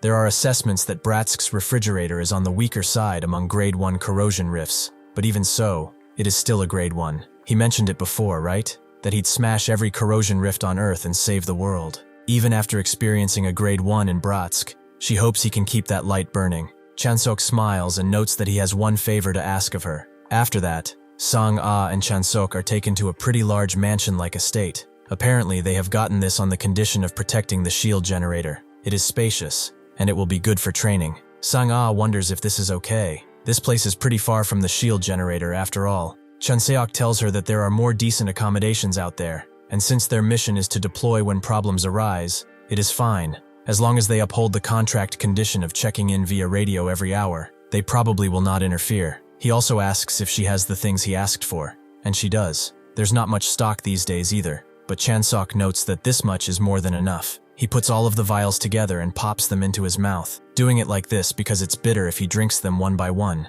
Now that he got what he needed though, they should get started. They get a bunch of eggs, and they are just plain eggs, as there is no tool more intuitive than an egg. In his left hand is a normal egg, and in his right hand, he will channel mana into that egg. After cracking them open, Sang-ah can see that the egg white and yolk have mixed in the mana-infused egg. She understands rather quickly that this is training to master mana manipulation. Chanseok confirms as such. She still lacks mana control, so this will help her. She should do it whenever she has free time. She turns away, and Chanseok wonders where she is going. He said she should do it in her free time. That's basically homework. Suddenly Sion arrives, claiming that what they learned during their first training session is pretty simple. Training always starts with real combat. So is everyone ready? Sang-ah is shocked, and Chanseok just says yeah, so they should begin. Somewhere else, Ji-hyun wakes up completely chained to a medical bed. Gyunwoo stands above her, glad to see that she is awake. He explains that this is his laboratory. It was quite a hassle to move her from the hospital room though.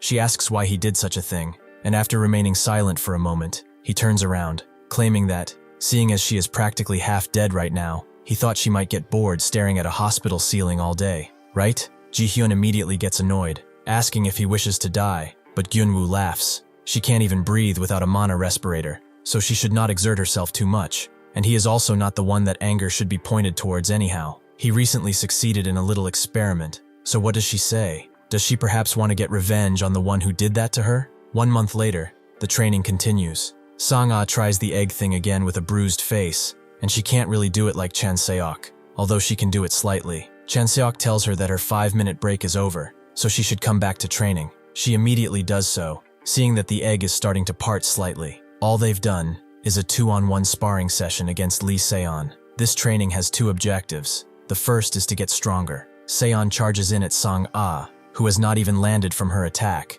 but before Seon can strike, Chanseok uses his spear to catch her blade and disarm her completely. He tells Sang-ah to land a hit on her, as this is the second part of the training to improve the teamwork between Sang-ah and Chanseok. Sang-ah charges in with incredible power at Seon, who notes that she did not expect that, to think that he would actually disarm her. It seems that she's also improved quite a lot over the past month, though she will still have to be taught again about retaining her weapon. Before they can move on to the next thing, they are getting informed through an earpiece that at Dover, there is an emergency. It's an attack by the descendants of Dangun. Also, an unknown black smoke has completely surrounded the shield generator, so they are requesting immediate backup. They immediately get in a car and drive away, with Chanseok wondering why Sang-ah is driving again, but she is the only one with a license. Seon wonders if she can drive a bit more safely. Suddenly, a being with purple skin crashes in at them and gets hit by the car's full force, making it tumble and roll on the ground a bit before landing. Chanseok calms Sang-ah's worries about hitting a person, as he does not think that thing is human. He also seems to recognize her as Ji-hyun, who is glad to have finally found him. He will never know just how much she had to give up to get to a pathetic wretch like him. She unleashes a strike onto him, but she is shocked to see that he got out of the car and defended against it. Of course, there is no way he would go down just from something like this. Chanseok is surprised. He burned away all of her muscle strength, so how is she still moving? This deviates from their original plan, but he will finish things here before heading out. They should split up here. Sang-ah should head to the harbor, and Sion should head over to HQ. That thing is pretty pissed at him, it seems, so he should make sure to finish it off properly. As the two disappear, leaving the car behind, Ji-hyun finds it pretty hilarious that Sang-ah and Lee Seon run away with their tails tucked between their legs. She will hunt them all down and rip them into shreds, starting with him. Chanseok laughs. Kill him? Her. Just looking at her, she is exactly on the level of the Incheon Batman.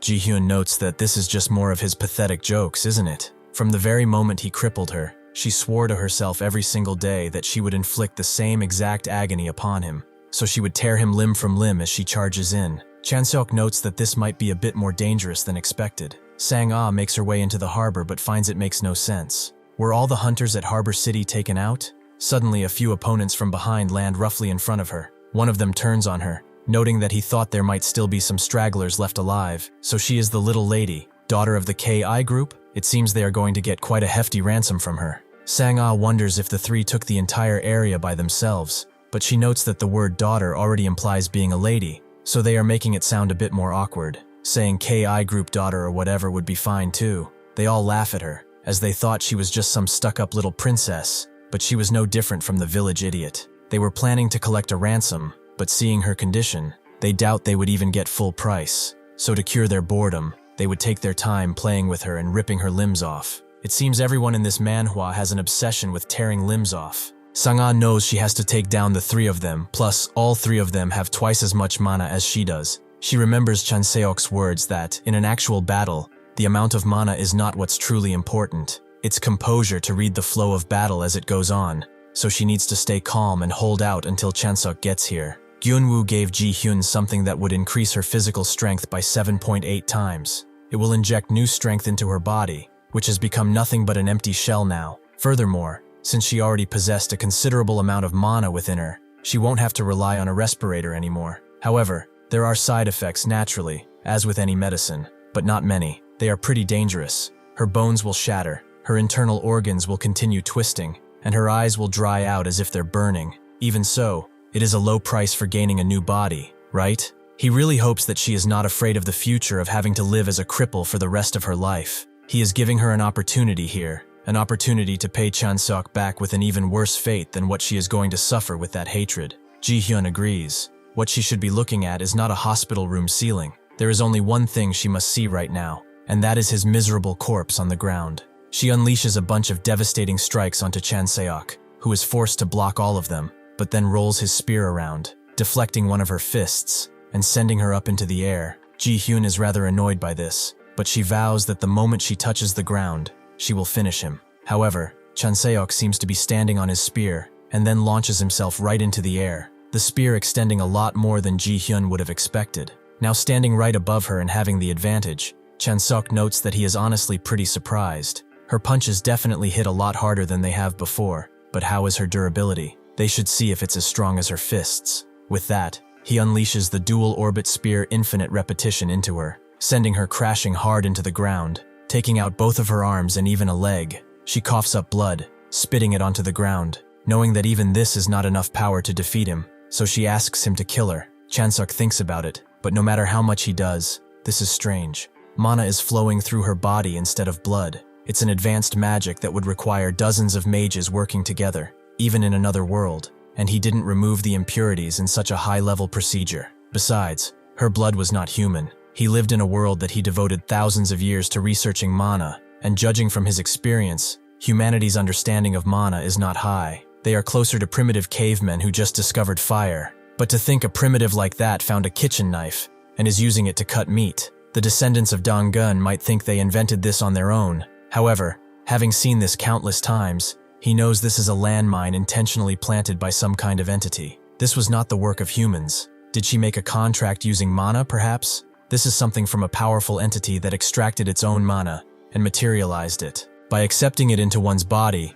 they basically agree to a transaction. He thinks of a puppy that had just eaten some chocolate, but she actually just signed a blank check to her own soul. Does she even know what she is doing in the first place? Suddenly, though, the thing on her forehead clicks and unleashes a gigantic explosion. Chanseok barely has time to get out of the way. It wasn't just an explosion, it was complete and utter annihilation, as if something just ripped the space away, leaving no trace behind. It is a method he saw often in the other world, a contract with a familiar type of being called a devil. He does not know who the entity Ji-hyun contracted with is, but it must be a pretty powerful thing. He already took care of all of the devils in the other world, so did they perhaps come here as well? Seeing Sang-ah fight in the distance, though, he decides to think about it later. Sang-ah herself thinks that this makes no sense at all. All she did was deflect their attacks, and yet she managed to defeat all of them. She really won, just like Chanseok said she would. Suddenly, one of them tries to get away, but with a twist of her hand, she strikes at him, cutting him in two. The output was just right,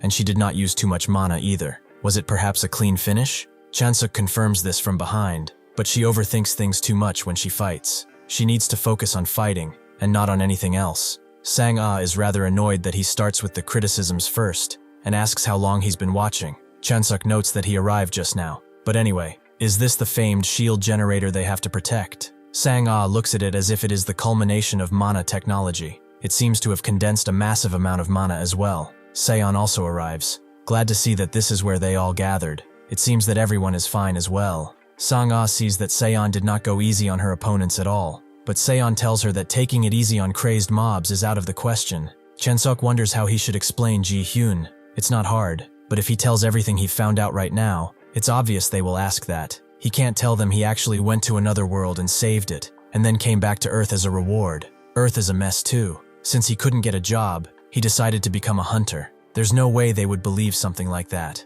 In that other world, there was some nonsense that priests used to spout, calling it an oracle, right? They should tweak that nonsense he heard about and patch it together. He explains that while fighting Ji Hyun, he was engulfed in black smoke and heard a voice, and it told him that destruction is approaching. They should know that beings exist beyond the veil of darkness. He wears clothes woven from sulfur fire and holds a black golden chalice filled with bitter wormwood juice. He is basically just stringing up nonsense, whatever comes to mind at this point. The point is to let them know that there are some more suspicious guys out there. Seon wonders what that means, and Sang-ah herself notes that they really do live in a world where corrosion rifts and corrosion creatures exist. Chunabu-like entities are pretty convincing, though Chanseok really did make it up. However, it seems that they have both bought it. Seon thinks a bit on it before claiming that the transfer market will open soon. The transfer market is the time period when hunters are allowed to move companies. This is why she is bringing that up right now, and she explains that the transfer market is more than just hunters moving to other companies.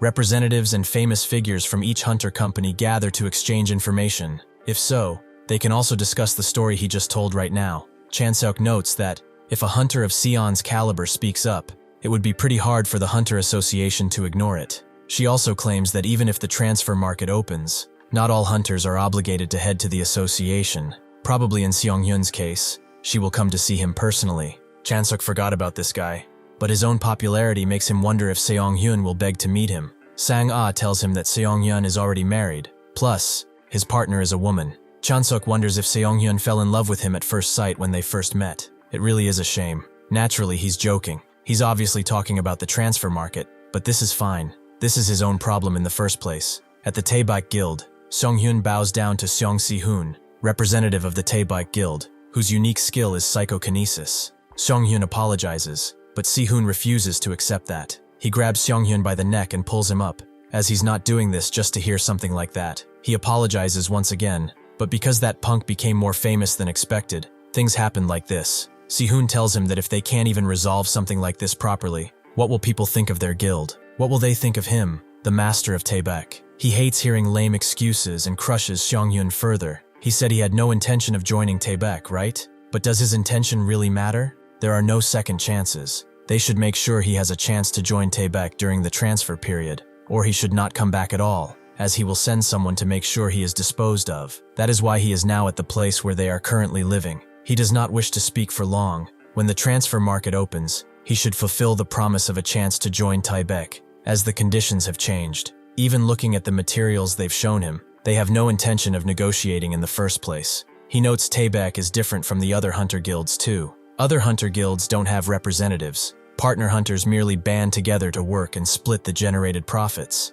But Taebaek has a representative, and that is both Taebaek's strength and weakness. Seong-hyun tells him that Representative Seong Si-hoon is the master of Taebaek, but Chanseok wonders. He knows Si-hoon is not active at all. The movements of the strong should carry weight too. Can an inactive hunter even be called a hunter? Doesn't that just make him an unemployed rich guy? Seong-hyun tells him to watch his mouth if he keeps flapping it carelessly. He might just lose his head. Chanseok sighs, as it seems that Guy keeps his subordinates highly loyal, so he declines this offer. Hearing this, Seong-hyun flips the table into him, as he does not have a choice, and punches through it. Chanseok dodges, but Seong-hyun unleashes another strike right through the lodging ceiling. Chanseok stares at it a bit, seeing that it's not just a punch, it's practically on the level of a wrecking ball. Well, if they are coming at him like this, he will also have to move. However, he suddenly feels an amazing pressure pressing heavily onto him, and it's something to do with mana. The two subordinates that Seong-hyun came with are doing this. It seems that they were not combatants despite how big they are, but specialists in mana manipulation.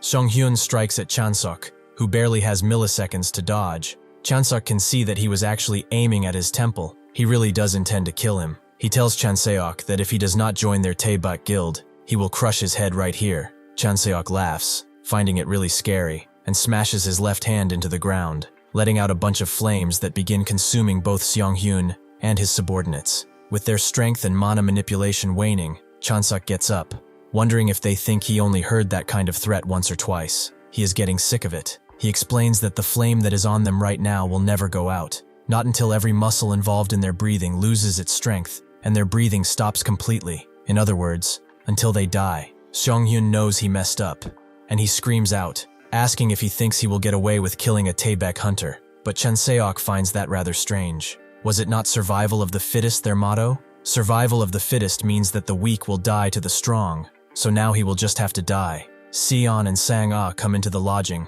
with Seon not expecting him to kill a hunter from Taebaek. Chanseok just shrugs, as he couldn't let himself die. Could he? Seon tells him that Taebaek will be seeing red and coming for him. From now on, will he be alright? Chanseok tells her they were an organization he couldn't get along with in the first place. Seon explains that their representative's name is Seong Si-hoon. He's a psychokinesis user. As for his strength, he could probably juggle Big Ben, Buckingham Palace, and the London Eye all at once, using his power. Basically, he's a natural walking disaster in the flesh. Chanseok wonders if that doesn't mean he's stronger than her, but she tells him that he has a weakness, which is his range. Seong Si-hoon's psychokinesis only works within a 25-meter radius, but Chanseok notes that's hardly a weakness. After all, the moment an attack enters the space he controls, he will just block it with his powerful psychokinesis. There is not much time left on the contract with the UK either, and it seems that the shield generator installed in Dover has also finished gathering the meaningful data. They need to move quickly to boost their reputation even more before the transfer market officially opens.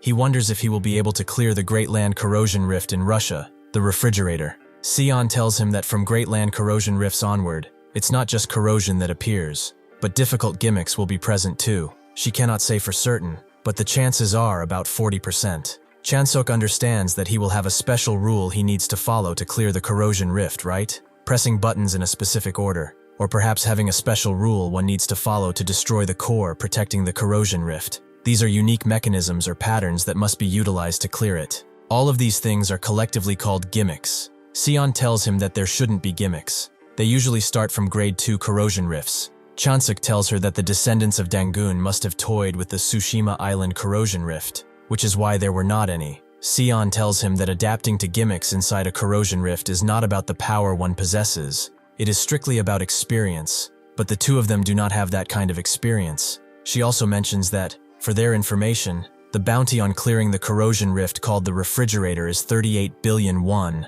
Of course, it's practically impossible for just the three of them to walk in there directly, considering its danger level. They also need to hire an operating team. She pulls out her phone, showing a bunch of phone numbers, juniors and seniors under her command, and there's a hunter company in Japan that an acquaintance of hers belongs to, and they owe her a favor. They won't help them clear the corrosion rift itself, but they will help clear a path until they reach the corrosion rift. Chanseok thinks that makes perfect sense. If they want to push through the slimes to get to the corrosion rift, they will definitely need a large group. Seon also tells him that, on top of that, after deducting the operating team's employment costs and other miscellaneous expenses, the share that will fall to them will be about 1.2 billion won each. Chanseok notes that they don't have the funds to hire all those people right now, so Seon tells him that they will pay them back when they succeed. Sang-ah wonders what will happen if they fail, and Seon tells it like it is. They will both end up in debt, but since they are hunters, they should, at least, be able to live the rest of their lives, paying off the interest. Chanseok notes that Sang-ah is a chaebol here, so he will be the only one in debt, basically. Seon tells them, though, that if they succeed, it will be a different story. Even if they don't make any money out of this, they will see it come rolling on its own, so it's basically all or nothing. Chanseok doesn't really want to live a complicated life, so they have to do it. It's 1.5 billion won, after all. 1 week later, inside an aircraft, she hands them the contract and gives the mission briefing, explaining that the refrigerator is a corrosion rift that allows only 2 people to enter at the same time. No other hunters will be entering the corrosion rift besides them, so she wishes them good luck. Chanseok wonders if they fail to clear the corrosion rift, won't he and Sang-ah die anyway? They won't be able to pay back the debt, so how did she manage to gather all those people? She notes that she has her ways and pulls out 2 beads, which are salvation glass candies. She borrowed them from the Korean Hunter Association by using her connections. If they are ever in danger of dying inside the corrosion rift, the item will forcibly teleport them away. The price for escaping is simple. They can never enter a corrosion rift again. Sang-ah notes that it will be a huge disaster if they fail, and Seon agrees. Since they have help from her organization and the association, word must have gotten out, because the media is paying close attention. Chanseok notes too, that if they fail here, not only will they be in debt, but all the fame and reputation he has built up so far will vanish. When they get close to the corrosion zone, Seon tells them to turn on their in-ears, with the communication being established. The operation leader from Team Seagull tells them the current time, and confirms entry into the corrosion zone. The final objective of this operation is the elimination of the Grade 1 corrosion rift, called the refrigerator, located in Bratsk. There are 7,378 slime entities detected. The other hunters will draw the slime's attention and clear a path to the rift. Seon confirms one more time, repeating that they are both entering. Chanseok steps forward with Sang-ah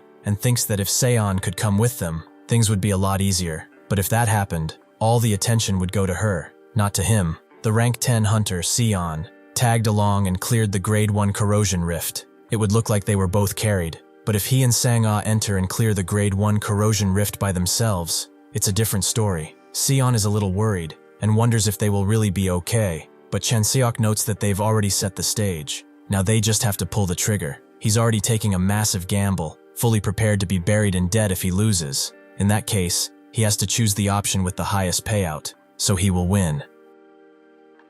Chanseok and Sang-ah begin making their way towards the rift after landing, with someone telling them that 3 slimes are approaching from the front. Team H1 will now draw them away. Team H3 also reports that they have casualties. They lost the slimes. They'll split Team B3 into 2 squads and send them for backup. An estimated 25 slimes are now located at their position, with a sniper claiming he will draw them away. Sang-ah notes that they're receiving help. They've received help before, but this level of efficiency is entirely different. Chanseok agrees, but this is why they're expensive, right? The teams confirm their approach within 500 meters of the target, and plead with them to enter the corrosion rift within 30 seconds because all of the teams will be drawing back after that. With that, they wish them luck, and the two enter the rift. Chanseok is taken to a royal palace, a frozen one at that. He looks around to see where Sang-ah went, but is met with a message welcoming him to the ballroom. One acts, the other observes. They will be 2 as 1, 1 as 2. Unless they are together, they can achieve nothing, and they shall not be granted an audience with her. Chanseok begins walking a bit, wondering what this is, but then he hears Sang-ah's voice telling him not to move. Since she's not in his line of sight, it probably means that there is a separate space blocking them. Sang-ah tells him that right now, there is a blade pointing right at his neck, without Chanseok being able to see it. He raises an arm and touches the blade's tip, cutting his finger. It seems that he's the only one who can't see anything. He asks Sang-ah what else she sees, and she explains that there's a blade at his neck right now, and weapons hanging all around him. This place is literally filled with traps. Also, a door connected to where she has just opened, one she can see, and slimes are coming through that door one by one. It seems like she can't touch anything. Everything just passes right through her body. Chanseok understands. He can't see the dangers, but he can act. Sang-ah can see all the dangers, but cannot act. This is the gimmick of this corrosion rift, likely. It seems like Sang-ah has become his only way of seeing it. This certainly won't be easy. Still, they're on the weaker side compared to the slimes outside. They must be. Chanseok clears the frost below him and can see that there is a pattern grid on the floor. He tells Sang-ah to listen carefully. Using where he's standing as the center, she should use the tiles as coordinates and tell him the locations of the approaching slimes and traps. Sang-ah notes that she will do her best, and Chanseok tells her to start with the blade aimed at his throat. Sang-ah guides him right to it, allowing him to easily shatter it, but then she sees that the debris hit a chain on his right. Chanseok immediately deflects the incoming blade, with Sang-ah apologizing, as she should have called it out faster. He says it's fine, and thinks that it was the same with the blade, but he did not sense any sort of danger. But he can clearly feel the pain and the wound. One mistake, and he will surely die. Sang-ah tells him that there's a trap above him. If he triggers it, sharp spikes will shoot up from the holes in the floor below. Chanseok tells her that she doesn't need to explain the traps. She's the only one who needs to know how they work. She continues guiding him as the slimes attack, telling him to dodge with a bunch of coordinates. When they're all gathered within range, Chanseok unleashes Wide Arch Strike, allowing him to eliminate the opponents of this challenge. Sang-ah celebrates a bit, but suddenly they switch positions, with the traps having also been reset in 2 different formations. Sang-ah begins drawing her blade, and Chanseok asks if she's confident, with her agreeing without hesitation. After a while, Sang-ah deals with her slimes too, with a little more difficulty and effort than Chanseok, but she does it nonetheless. Chanseok wonders if this is it. It was harder than grade 2, but it doesn't seem that difficult for a grade 1. Suddenly, just as he thinks that, they're both taken to the same plane of existence, and a door opens up, the one that was standing before them all this time. Chanseok asks if she can feel it, and she confirms as such. Immense mana, and freezing cold. Chanseok agrees. In there lies the corrosion core. Chanseok makes his way inside, and he is met with a stairway leading up to a throne, and on that throne sits a woman entirely made of ice, who is seemingly waiting for him. Chanseok wonders if he is to face this one alone again since Sang-ah disappeared, but before he can think more, a temperature gauge appears above his head. What's more, it immediately plummets to freezing temperatures, and his legs become stuck in ice. At the same time, the ice woman unleashes a flurry of strikes towards him, forcing Chanseok to get ready, as she is not really going to give him the time to think. After all, Chanseok wants to try something, maybe with his burning ability, but since he does not know the gimmick of this fight, he shouldn't make the first move recklessly. The ice woman smirks as she summons more icicles, and Sang-ah asks if she can be heard. Chanseok confirms that he can hear her, and asks how things are on her end. She explains that there's a massive slime in front of her. That massive slime is constantly dividing into smaller ones. Chanseok is surprised, but it doesn't look like there's a way for him to raise the temperature on this gauge by himself, so he tells Sang-ah he'll need her help. His body temperature is dropping with every second, and he cannot seem to control it. At this rate, if he cannot stop it, he will die within 5 minutes, so she has to find a way somehow. As the ice woman attacks again, he continues to deflect the strikes, but as his body freezes over, his reflexes slow. Slowly though, the ice on his feet defrosts, allowing him to move out of the way. He tells Sang-ah that whatever she just did, she did well, and she explains that she killed a small slime that split off the massive one. Chanseok rushes towards the ice woman, thinking that if Sang-ah keeps dealing with slimes, all he has to do is deal with the monster. It seems relatively simple this time. Suddenly though, Chanseok feels the opposite of what he felt, an extreme heat surging through his body. He tells Sang-ah to be mindful of the rate she kills them at. His temperature is rising endlessly. At this rate, his organs will be cooked. Sang-ah understands that means they have to manage the rate at which they kill the slimes in order to maintain Chanseok's body temperature. But if the number of slimes gets too high, she will be in danger. Chanseok promises to end this quickly, so he jumps up another step and launches himself with his spear, crashing it into the ice woman. However, she seems to be completely fine, as there is a mana resistance barrier. Suddenly, the gauge on Chanseok's head becomes green, and Sang-ah explains that the massive slime just stopped dividing, or its division speed has drastically slowed down. Chanseok is getting closer to the boss, so he backs away and asks her if something changed. It did. As the division rate increases again, Chanseok can't help but smile. If he gets closer to this thing, the number of slimes Sang-ah has to deal with decreases, and if that happens, he won't be able to raise his temperature, so he will freeze. If he keeps his distance, the number of slimes they have to deal with will become overwhelming, and he will heat up. He'd love to just burn this entire space with paradox flame, but when he and Sang-ah group up again, she won't even be able to scream before she's devoured by the flames. If it comes to this, he has to do something else. He calls out for her and tells her to hold out for as long as she can, as this is going to be a war of attrition against this thing. Time passes, and in the control room of the operating team, the captain of Team Seagull asks how much time has passed since they entered the corrosion rift. One of the operatives explains that it's about 3 days, give or take. The leader wonders if they are really going to be okay on their own inside the corrosion rift. The ice woman continues her assault on Chanseok, who has been constantly burning away her mana resistance for 60 hours straight, but it still has not disappeared. His feet begin to freeze again, and he tells Sang-ah to move a little faster as they start freezing over once more. She groans a bit and wonders how many days it's been, probably 3, and she still can't see this ending anytime soon. She can't hold out much longer either. Suddenly, half of Chanseok's body freezes over, and he asks if she's okay. Sang-ah is breathing heavily,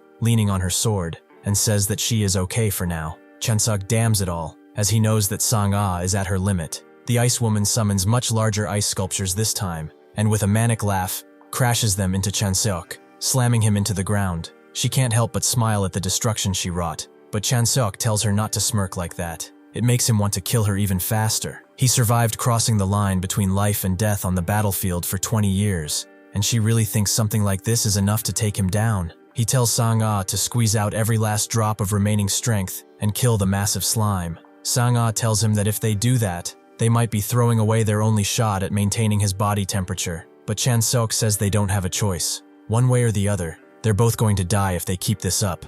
Does she want to die slowly or quickly? Sang-ah understands and, with the last of her strength, jumps up and appears above the slime, unleashing most of her power as she cuts the thing in half. With the slime dead, Chanseok's temperature gauge explodes with heat, cracking at the seams as it overloads entirely. Chanseok can't help but find it contradictory that a woman made of ice is about to finish him with heat. It's so hot that if he lets up now, even his soul might burn away. But that's a ridiculous thing to say for someone like him, because burning things away will always be his shtick with Paradox Flame. Using it, he is able to diminish the flames. It hurts enough to kill a man, but he thinks this was the right answer after all. He tells Sang-ah that she did well, and she lets out a very, very tired smile before collapsing. Chanseok can see that the Ice Woman's mana resistance has been burned away. Now he can land a decisive hit. From here on, it will just be the two of them, and they both know the first one to wear out dies. With this, their fight begins in earnest, a clash of might and ice that surges outward.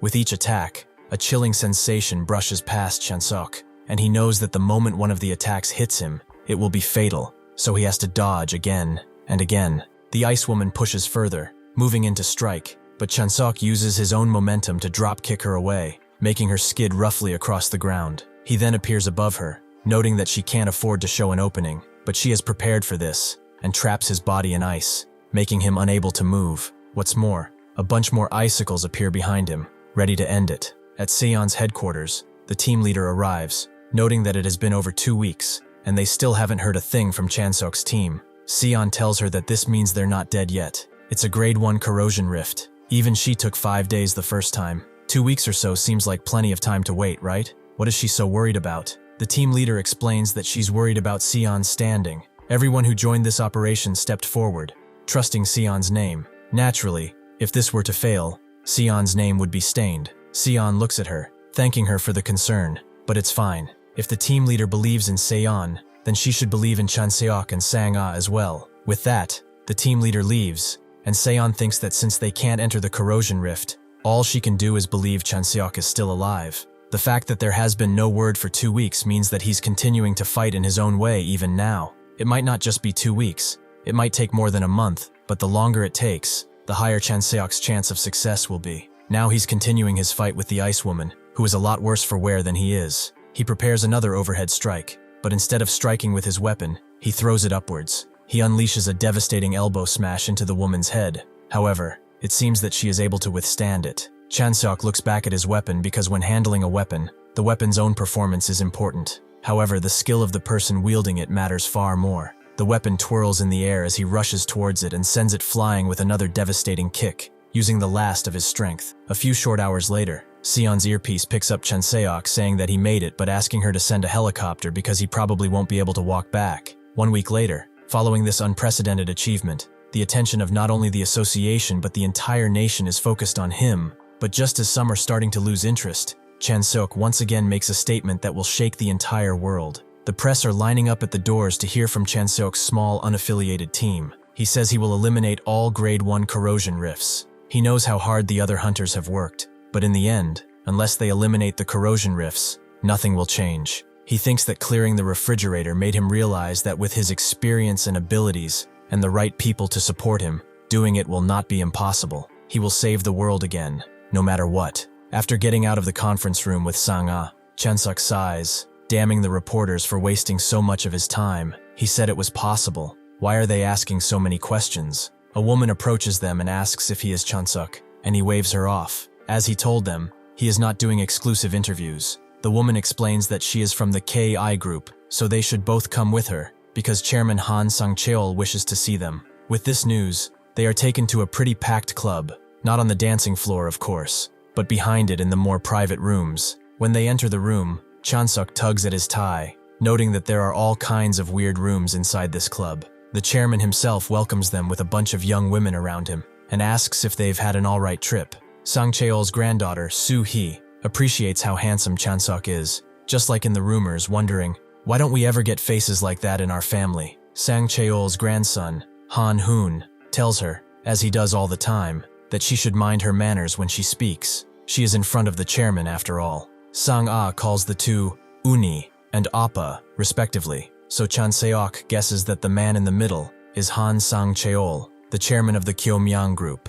He introduces himself as such, and notes that they must have been through a lot. They should have a seat and relax. As Chanseok moves to his seat, he thinks that this bastard sitting here with women young enough to be his granddaughters is really trying to break his spirit from the start, or at least test his patience. Chanseok wonders why Song Cheol isn't stripping them and lining them up while he's at it. He's got real classy tastes for a fucking chairman. Song Cheol tells them to think of these women as decorations. No matter how much money one may have, youth is not something one can own, so he ends up collecting it like this. That aside, Sang Cheol asks if Chanseok was really serious in his interview in Donghai City. Chanseok wonders why he would lie like that, considering what kind of setting it was. Sang Cheol smirks. 80% of what people say in press conferences are lies, but Chanseok believes that's a problem with the attitude of the person holding the press conference. Sang Cheol is surprised by how rude Chanseok is, but Chanseok doesn't believe he is in a position where he needs to bow to Sang Cheol. Even if Sang Cheol is the chairman of a group, Chanseok figures he can still crack Sang Cheol's skull open, just as well as any other. Sang Cheol is surprised. Take a shot at him, eh? It seems Chanseok doesn't want a place to stand in Korea at all. Chanseok scoffs. Chanseok understands Sang Cheol wanting to win the battle of wits before having a conversation, because the chairman is a man with a lot to lose. But still, isn't it a bit much when dealing with a rookie hunter? Not to mention Chanseok still does not know why Sang Cheol called them here. Sang Cheol, sensing that he is not dealing with a rookie, tells the girls to leave and explains that when the company hires hunters from the association, those hunters tend to clash with the group's interests quite often. Chanseok picks at his ear, guessing that he wants to create a hunter-related organization inside a company. Sang Cheol explains that it will be called the Security Management Team. Its main duties will be transporting goods and protecting business sites, and each affiliate will hire hunters under the name of a security team. He'd like Chanseok and Sang-ah to lead that security management team. Chanseok is not surprised at all. Chanseok doesn't think it's been even 5 hours since the press conference ended, and Sang Cheol is already telling him to take it back. Sang Cheol says he doesn't mean immediately. Maybe Chanseok can do it in a year or two. Chanseok can pretend to keep his promise, then quietly come over, right? Sang-ah asks about Club Shaddai in Palestine. Are they really going to give up on it? Sang Cheol looks at her and tells her not to be consumed by revenge. She's still young, and there are many things she can do in her life. Sang-ah explains that when she first took the blade, there was one vow she made, that she would cut down anything that stood in the way of revenge, even if it was family. Chanseok is going to give a similar answer. Chanseok thanks him for the offer, but tells Sang Cheol he can kindly go fuck himself. Sang Cheol snaps his fingers, as it seems they really don't understand the situation they are in. Suddenly, 2 guards appear behind Chanseok, as Sang Cheol notes that Chanseok doesn't seem to understand how Sang Cheol got where he is. Sang Cheol crushed anyone who wasn't on his side, and Chanseok won't be able to deal with him just by taking down these 2 guards. Sang Cheol then explains that he knows Chanseok uses the mana around him, right? Sang Cheol can regulate the mana in this bunker however he wants, and right now there is no mana. Surely Chanseok didn't think Sang Cheol would fail to prepare even this much. Now he'll give Chanseok one more chance to choose. Will Chanseok work for him, or leave in a body bag? Chanseok just smiles slowly, putting on the ring, and suddenly the entire room drops a few degrees. Before all this, Chanseok showed Seon the reward they got for taking down a corrosion rift, a mana-resistant long coat and the Ring of Domination. This ring freezes enemies solid if they fail to resist the power of the ring. Additionally, it doesn't use any sort of mana, allowing Chanseok to unleash a wave of frost in the entire room, freezing the 2 big guys behind him completely. He gets up, wondering why all rich guys are like this, and steps over to the chairman, pinning him in place, telling him that concepts like power, wealth, and age mean nothing to someone like him. The chairman asks what he wants, and Chanseok tells him. After that, they are driven away, with Sang-ah noting that first it was Taebek, and now the Kyomiang group. It seems like he's making quite a few enemies. He doesn't really care.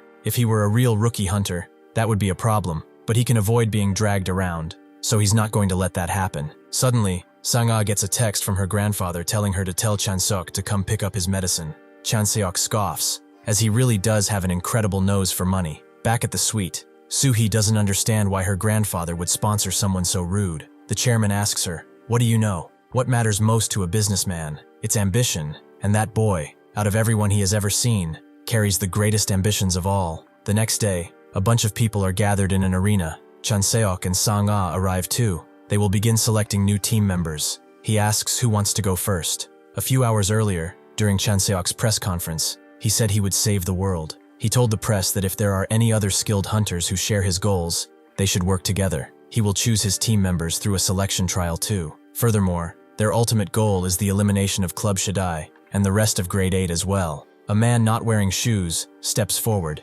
having heard the press conference. That was one impressive speech. He heard that Chanseok is recruiting people to help clear Grade 1 corrosion rifts. In that case, he would like to join. As for him, in the past 5 years, he's been in Grade 2 corrosion rifts most of the time. Chanseok apologizes and passes him over with a pat on the shoulder because the man is below standard. The man immediately gets angry and rushes in with a fist, wondering who Chanseok is to act so cocky. Chanseok just looks at him and, in a millisecond, slams him into the ground, telling him that this isn't some kind of game. Chanseok thinks he'll have to give the chairman an earful when he sees him. He takes out his spear and tells them to come forward one at a time, as the selection trial begins now. 8 hours into the selection trial, Chanseok is still plowing through people, completely taking them out. So far, he has eliminated 214 people, with all of them being duds, not a single useful one among them. In 8 hours, he hasn't had to use much mana, much less his paradox flame. Most of these people are weak enough that he could freeze them with the ring he got.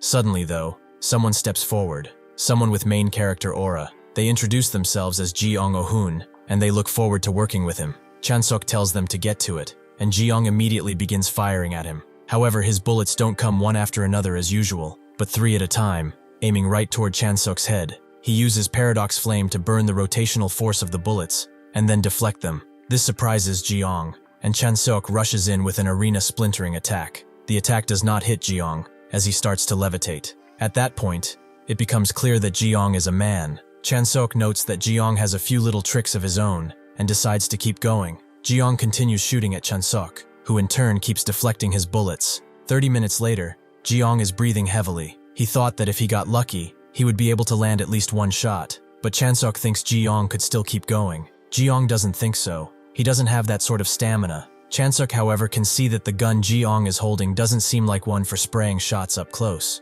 so he will give him a chance. Chanseok tells Jeong to prepare one proper shot and fire it because he is curious now. Jeong notes that his bullets hurt even when they hit lightly, something Chanseok should know. Chanseok nods, but ending it like this would honestly be a shame and a waste of their time. Jeong nods and prepares the shot, noting that he warned Chanseok. It takes a bit of time to fire something like this, but if it lands cleanly, it's really going to hurt. Chanseok tells him that it doesn't hurt to fire it. It only hurts if he gets hit by it, right? Suddenly, as the bayonet at the end of his gun surges with power, it shoots straight toward Chanseok. He immediately deflects it up into the air, but the force is incredible. His hand is quivering now, and it almost feels like it's being torn apart. The knife doesn't stop there, however, as it hurls through the air. It comes back down, and Chanseok is forced to repel it again and again. Jeong realizes that Chanseok isn't just skilled, he has sharp eyes too.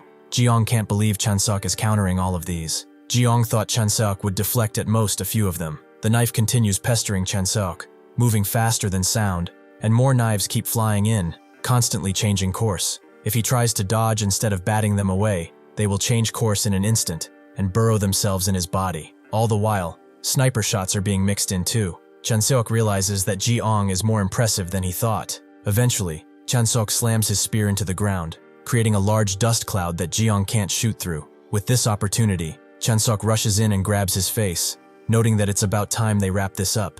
He throws him hard into the nearby wall, making Jeong land on his knees. Jeong admits that it was pretty rough and accepts that he lost. Just like the rumors say, Chanseok is a true monster. Chanseok looks at him, and Jeong wonders what's wrong. Chanseok himself wonders why Jeong stopped when he still had the same output as before. It looked like Jeong could keep going. He could fire 3 more times. That knife on the ground is still packed with mana too. Was he waiting for a chance to ambush Chanseok? Jeong stays silent, confirming Chanseok's suspicion. Chanseok tells him, next time, just throw it and don't wait for an opening. An ambush is all about timing. Jeong laughs, as he really can't get over this. Jeong asks if he can speak casually, and Chanseok confirms that he can. Jeong extends a hand after he gets up and notes that he never tried a Grade 1 corrosion rift by himself, but it might be possible with a team put together by Chanseok. Chanseok grabs his hand and shakes it, noting that it's not a question of whether it's possible. It's something that must be done, and a goal they must achieve. It seems that after 200-ish people,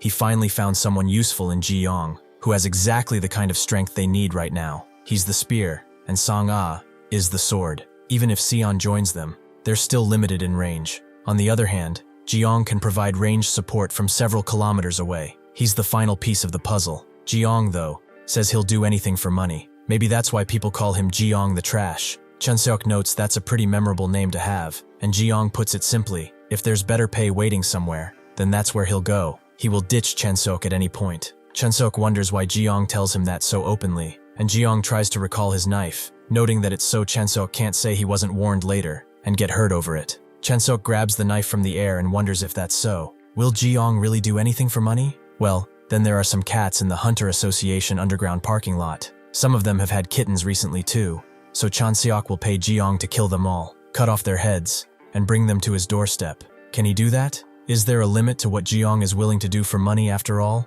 Naturally, this is a test. Thank you for watching. See you next time.